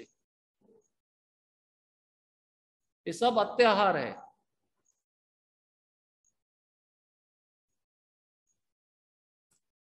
इसलिए व्यक्ति को दूसरों को इंप्रेस करने के लिए भी नहीं करना चाहिए सब। अब प्रभुपाद जी आगे कहते हैं, आवश्यकता से अधिक संग्रह करने और खाने से प्रयास अर्थात अनावश्यक उद्यम का जन्म होता है। अब प्रयास के बारे में प्रभुपाद जी बता रहे, ओवर एंडेवरिंग। व्यक्ति जब ज्यादा खाता है, ज्यादा संग्रह करता है, तो उससे उसको ज्यादा परिश्रम, ज्यादा उद्यम करना पड़ता है। ईश्वर की व्यवस्था के अनुसार विश्व के किसी भी भाग का कोई भी व्यक्ति शांति पूर्वक रह सकता है यदि उसके पास कुछ भूमि और एक दुधारू गाय हो। प्रभुपाद जी वैदिक संस्कृति की बात कर रहे हैं। 1 एकड़ जमीन और एक गाय होनी चाहिए, शांति पूर्वक रह सकता है। कैसे? जो 1 एकड़ जमीन है उसमें थोड़ा सा घर बांध ले, बाकी जमीन खेती में लगाए, खेती से उसको अन्न मिल जाएगा, गाय से उसको दूध मिल जाएगा, हो गया। एक प्रैक्टिकल उदाहरण है ये उद्यम का, अत्यधिक उद्यम का, हमने पहले भी सुना था। बॉम्बे में कितना लोग जा रहे हैं, इतना छोटा सा जगह है, सब अंदर पैक हो रहे हैं। लोकल ट्रेन देख लो, घर देख लो, कोई भी जगह देख लो, ये सब क्या है? अत्याहार के उद्देश्य जा रहे हैं और अत्यधिक उद्यम करने के लिए जा रहे हैं, अत्याहार प्रयास के लिए जा रहे हैं। अब वहां पे जगह तो बची नहीं है नीचे रहने के लिए। अब उन्होंने क्या किया, बिल्डिंगें बना दी बड़ी बड़ी, एक के ऊपर एक माला। अब कोई वस्तु चाहिए तो वहां पे कैसे पहुंचेगी? आपको मल मूत्र का भी विसर्जन करना, उसके लिए भी तो फिटिंग करना पड़ेगा ना। ये सब किसके लिए हो रहा है? अत्याहार के लिए हो रहा है, प्रयास के लिए किया जा रहा है। इसलिए अभी गांव के लोग लगभग 45% जो गांव थे शहर बन चुके हैं। गांव के लोग कहाँ रहे? शहर। शहर में ज्यादा पैसा मिलेगा, अत्याहार। और शहर में आके जब वो मेहनत करता है तो प्रयास, ये अत्याहार ही हमको प्रयास की तरफ लेके जाता है। इसलिए प्रभुपाद जी कहते हैं एक गाय हो और 1 एकड़ भूमि हो, बस व्यक्ति इसमें शांतिपूर्वक रह सकता है और अपना जीवन सुखमय बना सकता है। अब आज बाहर के लोगों को ऐसी बात बताओगे, वो बोलो वो क्या, उनका क्या रिप्लाई होगा, क्या उत्तर होगा? बोलेंगे आप लोग पागल हो गए हो। अब प्रभुपाद जी उसी का उल्लेख कर रहे हैं। उसे जीविका कमाने के लिए एक स्थान से दूसरे स्थान जाने की कोई आवश्यकता नहीं रह जाती, क्योंकि वह वहीं पर अन्न पैदा कर सकता है और गाय से दूध पा सकता है। इससे सारी आर्थिक समस्याएं हल हो जाएंगी। गाय ज्यादा दूध दे देगी तो उसको बेचकर पैसा भी आ सकता है। ज्यादा अन्न की बोरी आ गई तो उसको बेचकर पैसा भी आ सकता है, उसमें वो जीवन यापन कर सकता है। सौभाग्यवश मनुष्य को कृष्ण भावनामृत के अनुशीलन अथवा ईश्वर उनके साथ अपने संबंध तथा जीवन के चरम उद्देश्य ईश प्रेम को समझने के लिए उच्चतर बुद्धि प्रदान की गई है। तो मनुष्य शरीर किसके लिए मिला है? भगवान के साथ अपने संबंध को समझने के लिए मिला है। और इस बुद्धि का उपयोग हम भगवान को समझने में नहीं करेंगे तो हमारी दशा कैसी होगी? अत्याहार और प्रयास की श्रेणी में होगी।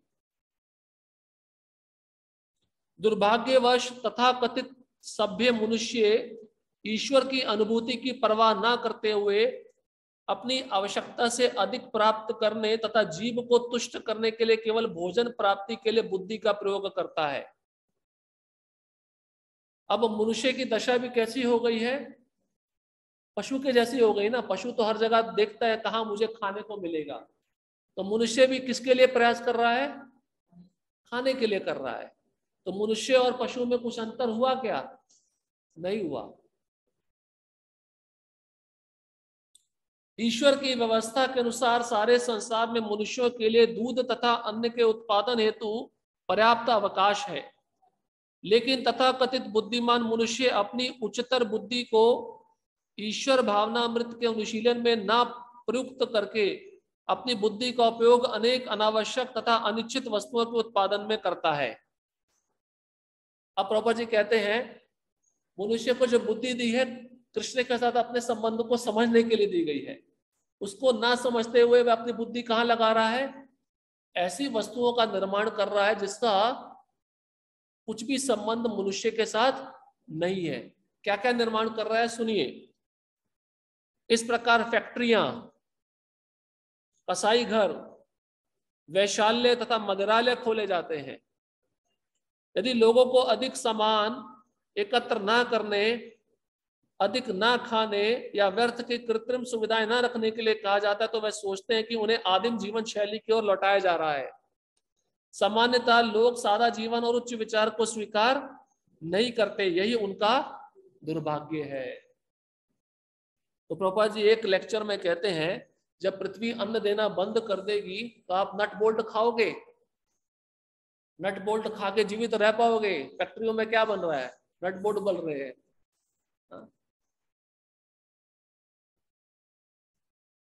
देखिए अत्याहार प्रयास को रोकने के लिए भागवतम के 8वें स्कंद में 19वें अध्याय का 21वां श्लोक है। बलि महाराज से वामन देव द्वारा दान की याचना। जब वामन भगवान बलि के पास में गए और कहा मुझे 3 पग भूमि दे दो, तो बलि महाराज बोले छोटे से पांव है, 3 पग भूमि कितना होता है, मैं तुमको पूरा एक लोक दे सकता हूं, एक द्वीप दे सकता हूं, तुम्हारी जो इच्छा है उसको पूर्ण कर सकता हूं। देखिए भगवान क्या उत्तर दे रहे हैं। कहते हैं श्री भगवान उवाच यावन्तो विषया प्रेष्ठास्त्रिलोक्यामजितेन्द्रियम् न शक्नुवन्ति ते सर्वे प्रतिपूरयितुं नृपा। भगवान ने कहा हे राजन, जिस मनुष्य की इंद्रियां वश में नहीं है उसे तीनों लोकों में इंद्रियों को तृप्त करने के लिए जो कुछ भी है संतुष्ट नहीं कर सकता। इंद्रियां वश में नहीं है, मन वश में नहीं है, तीनों लोकों में जो भोग सामग्री दे दी जाए उससे वह संतुष्ट हो जाएगा? होगा या नहीं होगा? उदाहरण हिरण्यकश्यप, रावण, ये 2 उदाहरण है। हिरण्यकश्यप त्रिलोकाधिपति बन गया, केवल ब्रह्मा शिव और विष्णु को छोड़कर उसने सबको अपने नियंत्रण में कर लिया था, और उसकी लालसा कभी खत्म हुई क्या? भौतिक पदार्थों के प्रति नहीं हुई। रावण संसार से अनेक अनेक सुंदर स्त्रियों को इकट्ठा करता रहता था अपने लंका में, पर जब उसने लोभ के द्वारा अन्य स्त्री पर दृष्टि किया जो भगवान राम की पत्नी थी, उसका क्या हाल हुआ? मृत्यु। क्योंकि रावण की इंद्रियां भी उसके नियंत्रण में नहीं थी और हिरण्यकश्यप की इंद्रियां भी उसके नियंत्रण में नहीं थी। प्रभुपाद जी तात्पर्य में कहते हैं भौतिक जगत वह माया है जो जीवों को आत्म साक्षात्कार के मार्ग से विचलित करती है। इस संसार का प्रत्येक व्यक्ति अपनी इंद्र तृप्ति के लिए अधिक से अधिक वस्तुएं पाने के लिए ललायित रहता है या नहीं है? हम सब भी ललायित है। 12 घंटे को छोड़ के 16 घंटा काम करेंगे, भक्ति को कम समय देंगे। हर व्यक्ति संग्रह कर रहा है, किंतु वास्तव में जीवन का उद्देश्य इंद्र तृप्ति ना होकर आत्म साक्षात्कार है। अतएव जो लोग इंद्र तृप्ति के प्रति अधिक आसक्त होते हैं उन्हें अष्टांग योग पद्धति का अभ्यास करने की सलाह दी जाती है। इसमें यम, नियम, आसन, प्राणायाम, प्रत्याहार आदि सम्मिलित है। इस प्रकार से इंद्रियों को वश में किया जा सकता है। इंद्रियों को वश में करने का उद्देश्य मनुष्य को जन्म मरण के चक्र में पड़ने से रोकना है। नूनम प्रमत्तः कुरुते विकर्म यद इंद्रिय प्रीत है आपरणोति न साधु मन यत आत्मनोयम असन्नपि क्लेशद आस देहा। जब कोई मनुष्य इंद्र तृप्ति को जीवन का लक्ष्य मान बैठता है तो वह निश्चित रूप से भौतिक जीवन के पीछे पागल हो जाता है। प्रमत्तः, प्रमत्ता मतलब पागल। बाहर के जगत में लोगों को देखते हो ना, कैसे पागल है धन कमाने के लिए, क्योंकि उनके जीवन का उद्देश्य आत्म साक्षात्कार नहीं है। और जब व्यक्ति प्रमत्त हो जाता है तो क्या करता है? विकर्म करता है। विकर्म मतलब पाप कर्म, और पाप कर्म करने से उसको पाप के फल भोगना पड़ता है। वह ये नहीं जानता कि विगत दुष्कर्मों के परिणाम स्वरूप ही उसे शरीर प्राप्त हुआ है, जो क्षणिक होते हुए भी उसके दुख का कारण है। वो समझ नहीं पा रहा है कि पूर्व जन्म में मुझे एक शरीर प्राप्त था, उसमें मैंने जो कर्म किए उसके अनुसार मुझे ये शरीर मिला है। अब इसमें जो कर्म कर रहा हूं इससे मुझे आगे का शरीर मिलेगा, और फिर भी वो उस शरीर में पाप कर्म करता रहता है।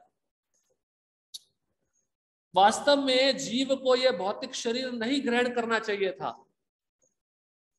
किंतु इंद्र तृप्ति के लिए उसे शरीर दिया गया है। शरीर क्यों दिया गया है? भौतिक इच्छा को पूरा करने के लिए, इंद्र तृप्ति के लिए। अतः मेरे विचार से किसी भी बुद्धिमान व्यक्ति के लिए यह उपयुक्त नहीं होगा कि वह पुनः इंद्र तृप्ति के कार्यों में लिप्त हो, जिनसे वह लगातार एक के बाद दूसरा भौतिक शरीर प्राप्त करता रहता है। कंक्लूजन बता रहे, निष्कर्ष कहते हैं ये बुद्धिमता नहीं है क्या कि वो एक के बाद एक शरीर प्राप्त करता रहे, इसलिए उसको इंद्र तृप्ति बंद कर देनी चाहिए। ये तो ये चक्र रुकेगा नहीं, ये चलता रहेगा। अब भगवान आगे कहते हैं त्रिभिः क्रमैर संतुष्टो द्वीपे नापि न पूर्यते नववर्ष समेतेन सप्तद्वीप वरेच्छया। भगवान कहते यदि मैं 3 पग भूमि से संतुष्ट ना हो जाऊं तब तो यह निश्चित है कि 9 वर्षों से युक्त 7 द्वीपों में से एक द्वीप पाकर भी मैं संतुष्ट नहीं हो पाऊंगा। यदि मुझे एक द्वीप भी मिल जाए तो मैं अन्य द्वीपों को पाने की आशा करूंगा।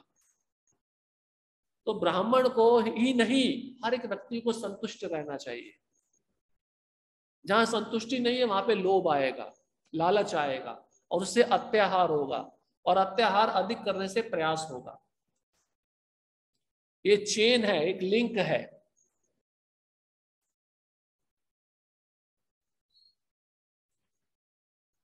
अब आगे भगवान कहते हैं यदृच्छयोपपन्ने न संतुष्टो वर्तते सुखम ना संतुष्ट स्त्रीभिर्लोकेर जितात्मोपसादिते। भगवान कहते हैं मनुष्य को अपने प्रारब्ध से जो कुछ मिलता है उससे संतुष्ट रहना चाहिए, क्योंकि असंतोष से कभी भी सुख प्राप्त नहीं हो सकता। असंतोष मतलब अत्याहार। जो व्यक्ति आत्मसंयमी नहीं है वह तीनों लोकों को पाकर भी सुखी नहीं होगा। इसलिए भगवान ने मुझे जहां रखा है, मुझे जो मिल रहा है उनकी कृपा, उससे संतुष्ट रहना चाहिए। यदि सुख ही जीवन का चरम लक्ष्य है तो प्रारब्ध से जो पद प्राप्त हुआ है उसी से मनुष्य को संतुष्ट रहना चाहिए।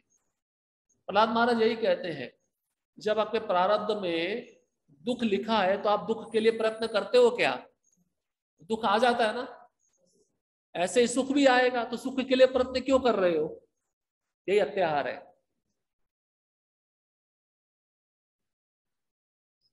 दुख के लिए कोई प्रयत्न नहीं करता, सुख के लिए सब प्रयत्न करते हैं, जबकि दोनों लिखे हैं भाग्य में और अपने क्रम के अनुसार आएंगे। इसलिए भगवान गीता में अर्जुन को क्या बोले? ताम स्थितिक्षस्व भारत, सहन करो। अभी दुख आया है उसको सहन करो, वो सुख भी आएगा, और सुख में आकर मुझे भूल मत जाओ।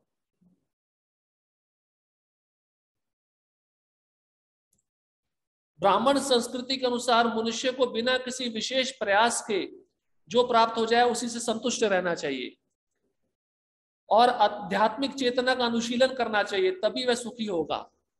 और प्रभुपाद जी भी यही चाहते थे अपने शिष्यों से, जितना आपको मिल रहा है उससे संतुष्ट रहो, पर भक्ति में ज्यादा समय बिताओ, भगवान की सेवा में ज्यादा समय व्यतीत करो।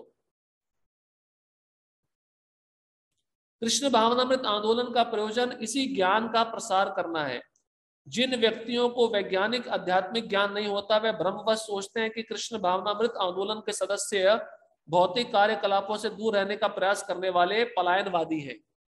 बाहर के लोग सोचते हैं ना, ये भक्त कैसे है, एस्केपिस्ट, ये अपनी जिम्मेदारी को समझते नहीं है और भागते हैं। इसलिए इन्होंने क्या किया, अपना वृत्ति, अपना जो कार्य है छोड़ दिया। भक्त पलायनवादी नहीं है, ये लोग पलायनवादी है, क्योंकि ये अपने धर्म को भूल चुके हैं।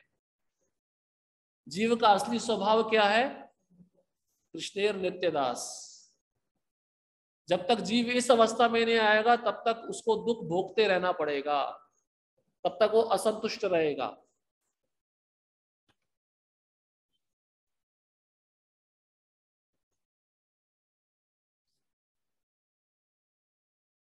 प्रारब्ध से जो कुछ भी प्राप्त होता है उसी से संतुष्ट रहने वाले ब्राह्मण की आध्यात्मिक शक्ति में प्रबुद्धता निरंतर बढ़ती जाती है। अब जो संतुष्ट है या ब्राह्मण या भक्त, उसकी आध्यात्मिक शक्ति बढ़ती जाएगी, क्योंकि उसमें लालच है ही नहीं।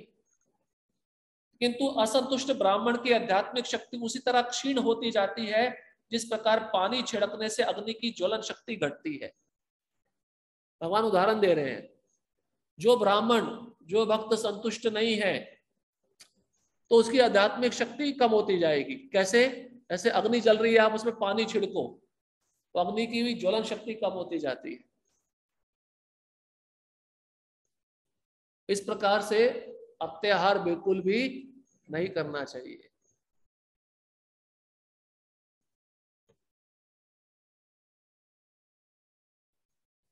कहां तक पढ़े थे हम? हाँ, अच्छा, हाँ, दुर्भाग्य, ओके। मनुष्य जीवन ईश्वर साक्षात्कार के लिए है और इसलिए उसे उच्चतर बुद्धि प्रदान की गई है।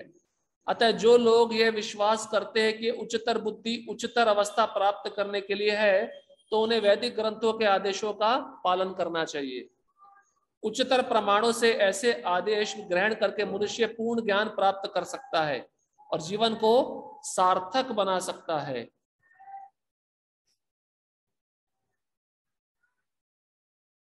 प्रभुपाद जी कहते हैं मनुष्य जीवन आत्म साक्षात्कार के लिए मिला है और जो बुद्धि प्रदान की गई है वो भगवान को समझने के लिए दी गई है। इसलिए वैदिक ग्रंथों के जो आदेश है उसको हमें पालन करना चाहिए, तभी हम भगवान को ठीक से समझ सकते हैं। संबंध अभिधेय प्रयोजन। अब ये जो दूसरा श्लोक है, जब व्यक्ति इसका पालन नहीं करता तो उसके क्या परिणाम होते हैं? देखिए, पहला परिणाम है कि वह सादा जीवन जो उच्च विचार है, इस तत्व इस सिद्धांत को भूल जाता है। दूसरा है कि वह भौतिक शक्ति के वश में रहता है, भौतिक शक्ति के नियंत्रण में रहता है। और तीसरा है जन्म मृत्यु जरा व्याधि और तीन तापों से घिरा रहता है। इसलिए अगर इन तीन परिणामों से उसको बाहर निकलना है तो ये दूसरा जो श्लोक है इसका अमल अपने जीवन में करना बहुत जरूरी है। इसलिए प्रयास और अत्याहार बिल्कुल भक्त को नहीं करना चाहिए। जैसे एक उदाहरण अत्याहार का आपको सुंदर बताते हैं। चूहा है, चूहे के लिए बाहर दाने रहते हैं, कहीं ना कहीं भगवान उसका व्यवस्था खाने का कर देते हैं, हर एक जीव का व्यवस्था है। और चूहा सोचे उस सामने एक घर है जिसमें सोन पापड़ी रखा है, उसको मैं खाने के लिए जाऊंगा। और वो प्रवेश करता है, प्रवेश करके आजकल अलग अलग यंत्र है पकड़ने के।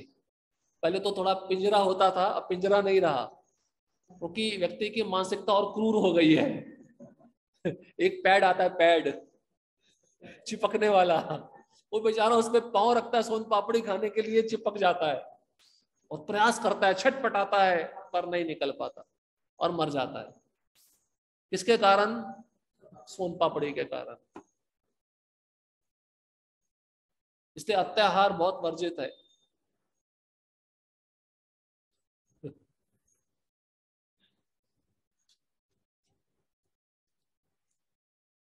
दुर्योधन भी अत्याहार चाहता था,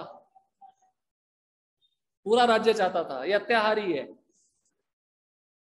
आधा राज्य पांडवों को देना चाहता था, देना चाहिए था, परंतु उसने क्या सोचा, पूरा राज्य मैं लूंगा और पांडवों को खत्म करूंगा। क्या हुआ? क्या परिणाम हुआ? मृत्यु। ये अत्याहार है। अब जैसे आप सोचिए, कुछ भारतीय होते हैं, यहाँ का जो लाइफ स्टाइल है थोड़ा डिफिकल्ट है, मुश्किल है। जब वो अमेरिका में जाके सेटल हो जाते हैं और जब अमेरिका से भारत वापस आते हैं तो उस समय के लोग ड्राइविंग करते हैं, तो ड्राइविंग करना उनको बहुत मुश्किल लगता है, क्योंकि जो ड्राइविंग अमेरिका में है सुपर फास्ट, वो यहाँ पे नहीं है। जो सुख सुविधा वहां पे है वो यहाँ पे नहीं है। वहां पे अच्छा अच्छा खाना है और यहाँ पे इतना अच्छा खाना नहीं है, इतनी अच्छी सुख सुविधा नहीं है।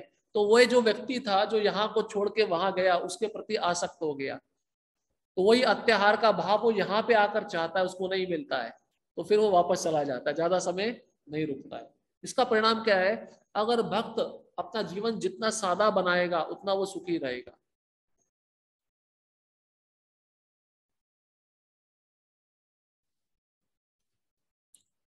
इसलिए मेंटल ओवरलोड को भी कम करना चाहिए, फिजिकल ओवरलोड को भी कम करना चाहिए।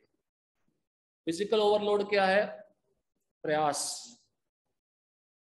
इसमें कर्म प्रयास भी आता है और ज्ञान प्रयास भी आता है और योग प्रयास भी आता है। कर्म प्रयास कैसे आता है? व्यक्ति ज्यादा धन कमाने का सोचता है, ज्यादा समय लगाता है धन कमाने में, व्यापार करने में, वो कर्म प्रयास है, वो बचना चाहिए उससे। फिर ज्ञान प्रयास में भी व्यक्ति लगता है, उसमें क्या होता है, ज्यादा से ज्यादा मैं पुस्तकें पढ़ लूं और ब्रह्म में लीन होने का विचार, वहां पे कोई सेवा तो है नहीं, ये ज्ञान प्रयास कहलाता है, जो भक्ति से उसको दूर ले जाएगा। और योग प्रयास क्या है, जो प्रभुपाद जी बता दिए, अष्टांग योग पद्धति का पालन करना, ये योग प्रयास भी उसको भक्ति से दूर रखेगा। ये सब प्रयास अत्याहार के कारण होते हैं।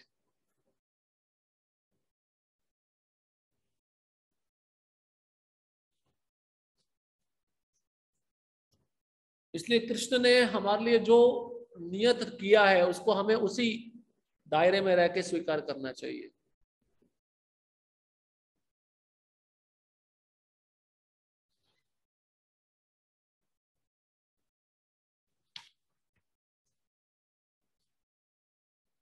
जैसे अत्याहार का एक और उदाहरण है, देखिए भक्तों को कुछ ना कुछ गिफ्ट मिलता रहता है।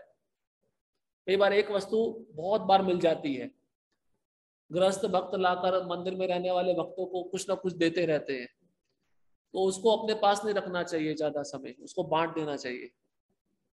अपने पास में रखेगा ना, ये अत्याहार है। जैसे एक बैग है, 3-4 परिवार ने एक ही भक्त को बैग दे दिया और उसके पास में 4-5 बैग हो गए तो उसको एक रखना चाहिए इस्तेमाल करने के लिए, बाकी अन्य भक्तों को दे देना चाहिए, या इससे अत्याहार से वो बच जाएगा। यह पेन हो गया, पेन का भी हम अत्याहार करते हैं, बहुत सारे पेन रख लेते हैं, हाँ, यूज नहीं करेंगे, पेन पर सामने रखे हुए हैं, बड़े अच्छे अच्छे टॉप क्वालिटी के पेन होते हैं, वो पेन भी इसको यूज है उसको दे देना चाहिए। ये बहुत छोटी छोटी बातें हैं, हर चीज में अत्याहार है। और अत्याहार फिर प्रयास में लगाएगा, उसको मेंटेन कैसे किया जाए, उसको कैसे बचाया जाए, ये हम इस पर चर्चा कर चुके हैं।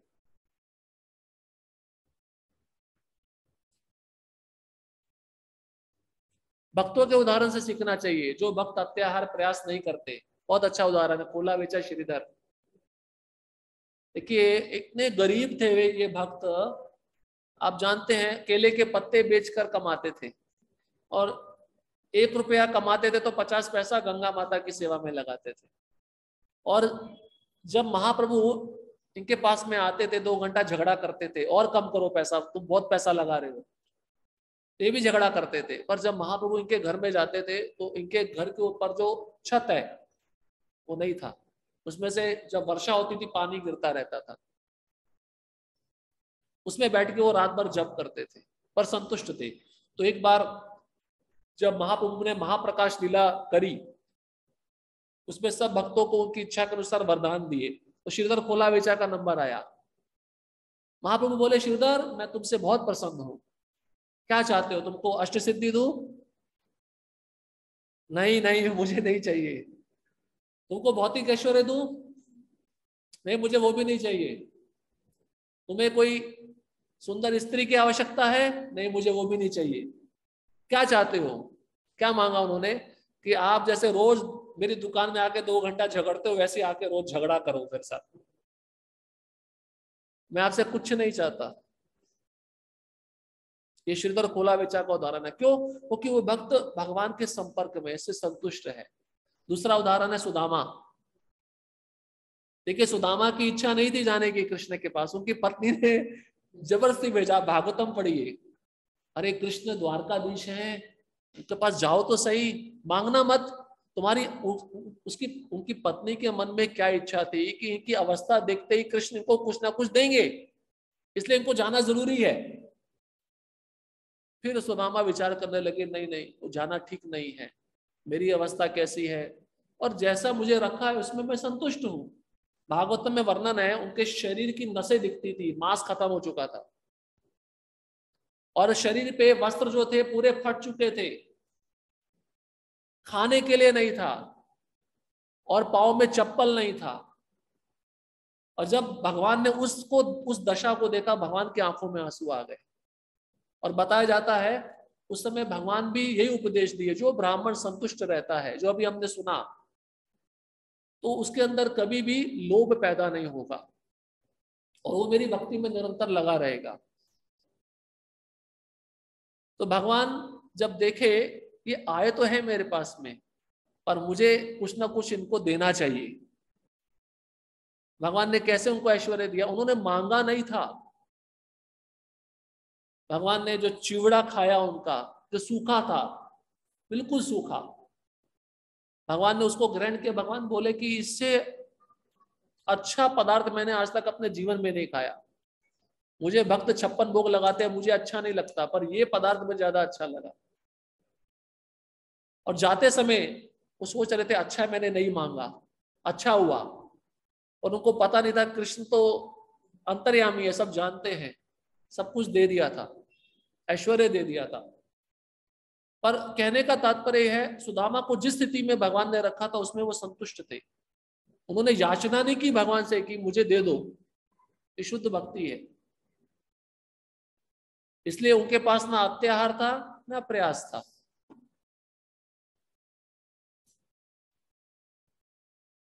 इसलिए भक्त इस शरीर का उपयोग कृष्ण की सेवा में करता है। जैसे पहले भी आपको एक उदाहरण बताया था, इस शरीर एक यंत्र है, कार है। कार में आप रेडिएटर में पानी डालते हो, टायर में हवा डालते हो, और टैंक में पेट्रोल डालते हो। उसी प्रकार से शरीर में आहार जाता है, पानी जाता है, इस शरीर में हवा रहती है। पर जैसे ही वह व्यक्ति गाड़ी में बैठता है, गाड़ी को अच्छा कर दिया, गाड़ी में बैठता है तो उससे बिजनेस करता है ना, एक जगह से घूम के दूसरी जगह। उसी प्रकार से ये भक्त, ये यंत्र जो उसको मिला है, इसको ठीक रखता है। और उसका असली बिजनेस क्या है? भगवान की सेवा, उसमें उसको लगाना चाहिए। ये करने से उसके अंदर अत्याहार प्रयास नहीं आएगा। इसलिए हर एक चीज का अत्याहार हमें बचना चाहिए। प्रसाद का भी संग्रह नहीं करना चाहिए। जितना आवश्यक है उतना ग्रहण करो, इससे आप संतुष्ट रहोगे।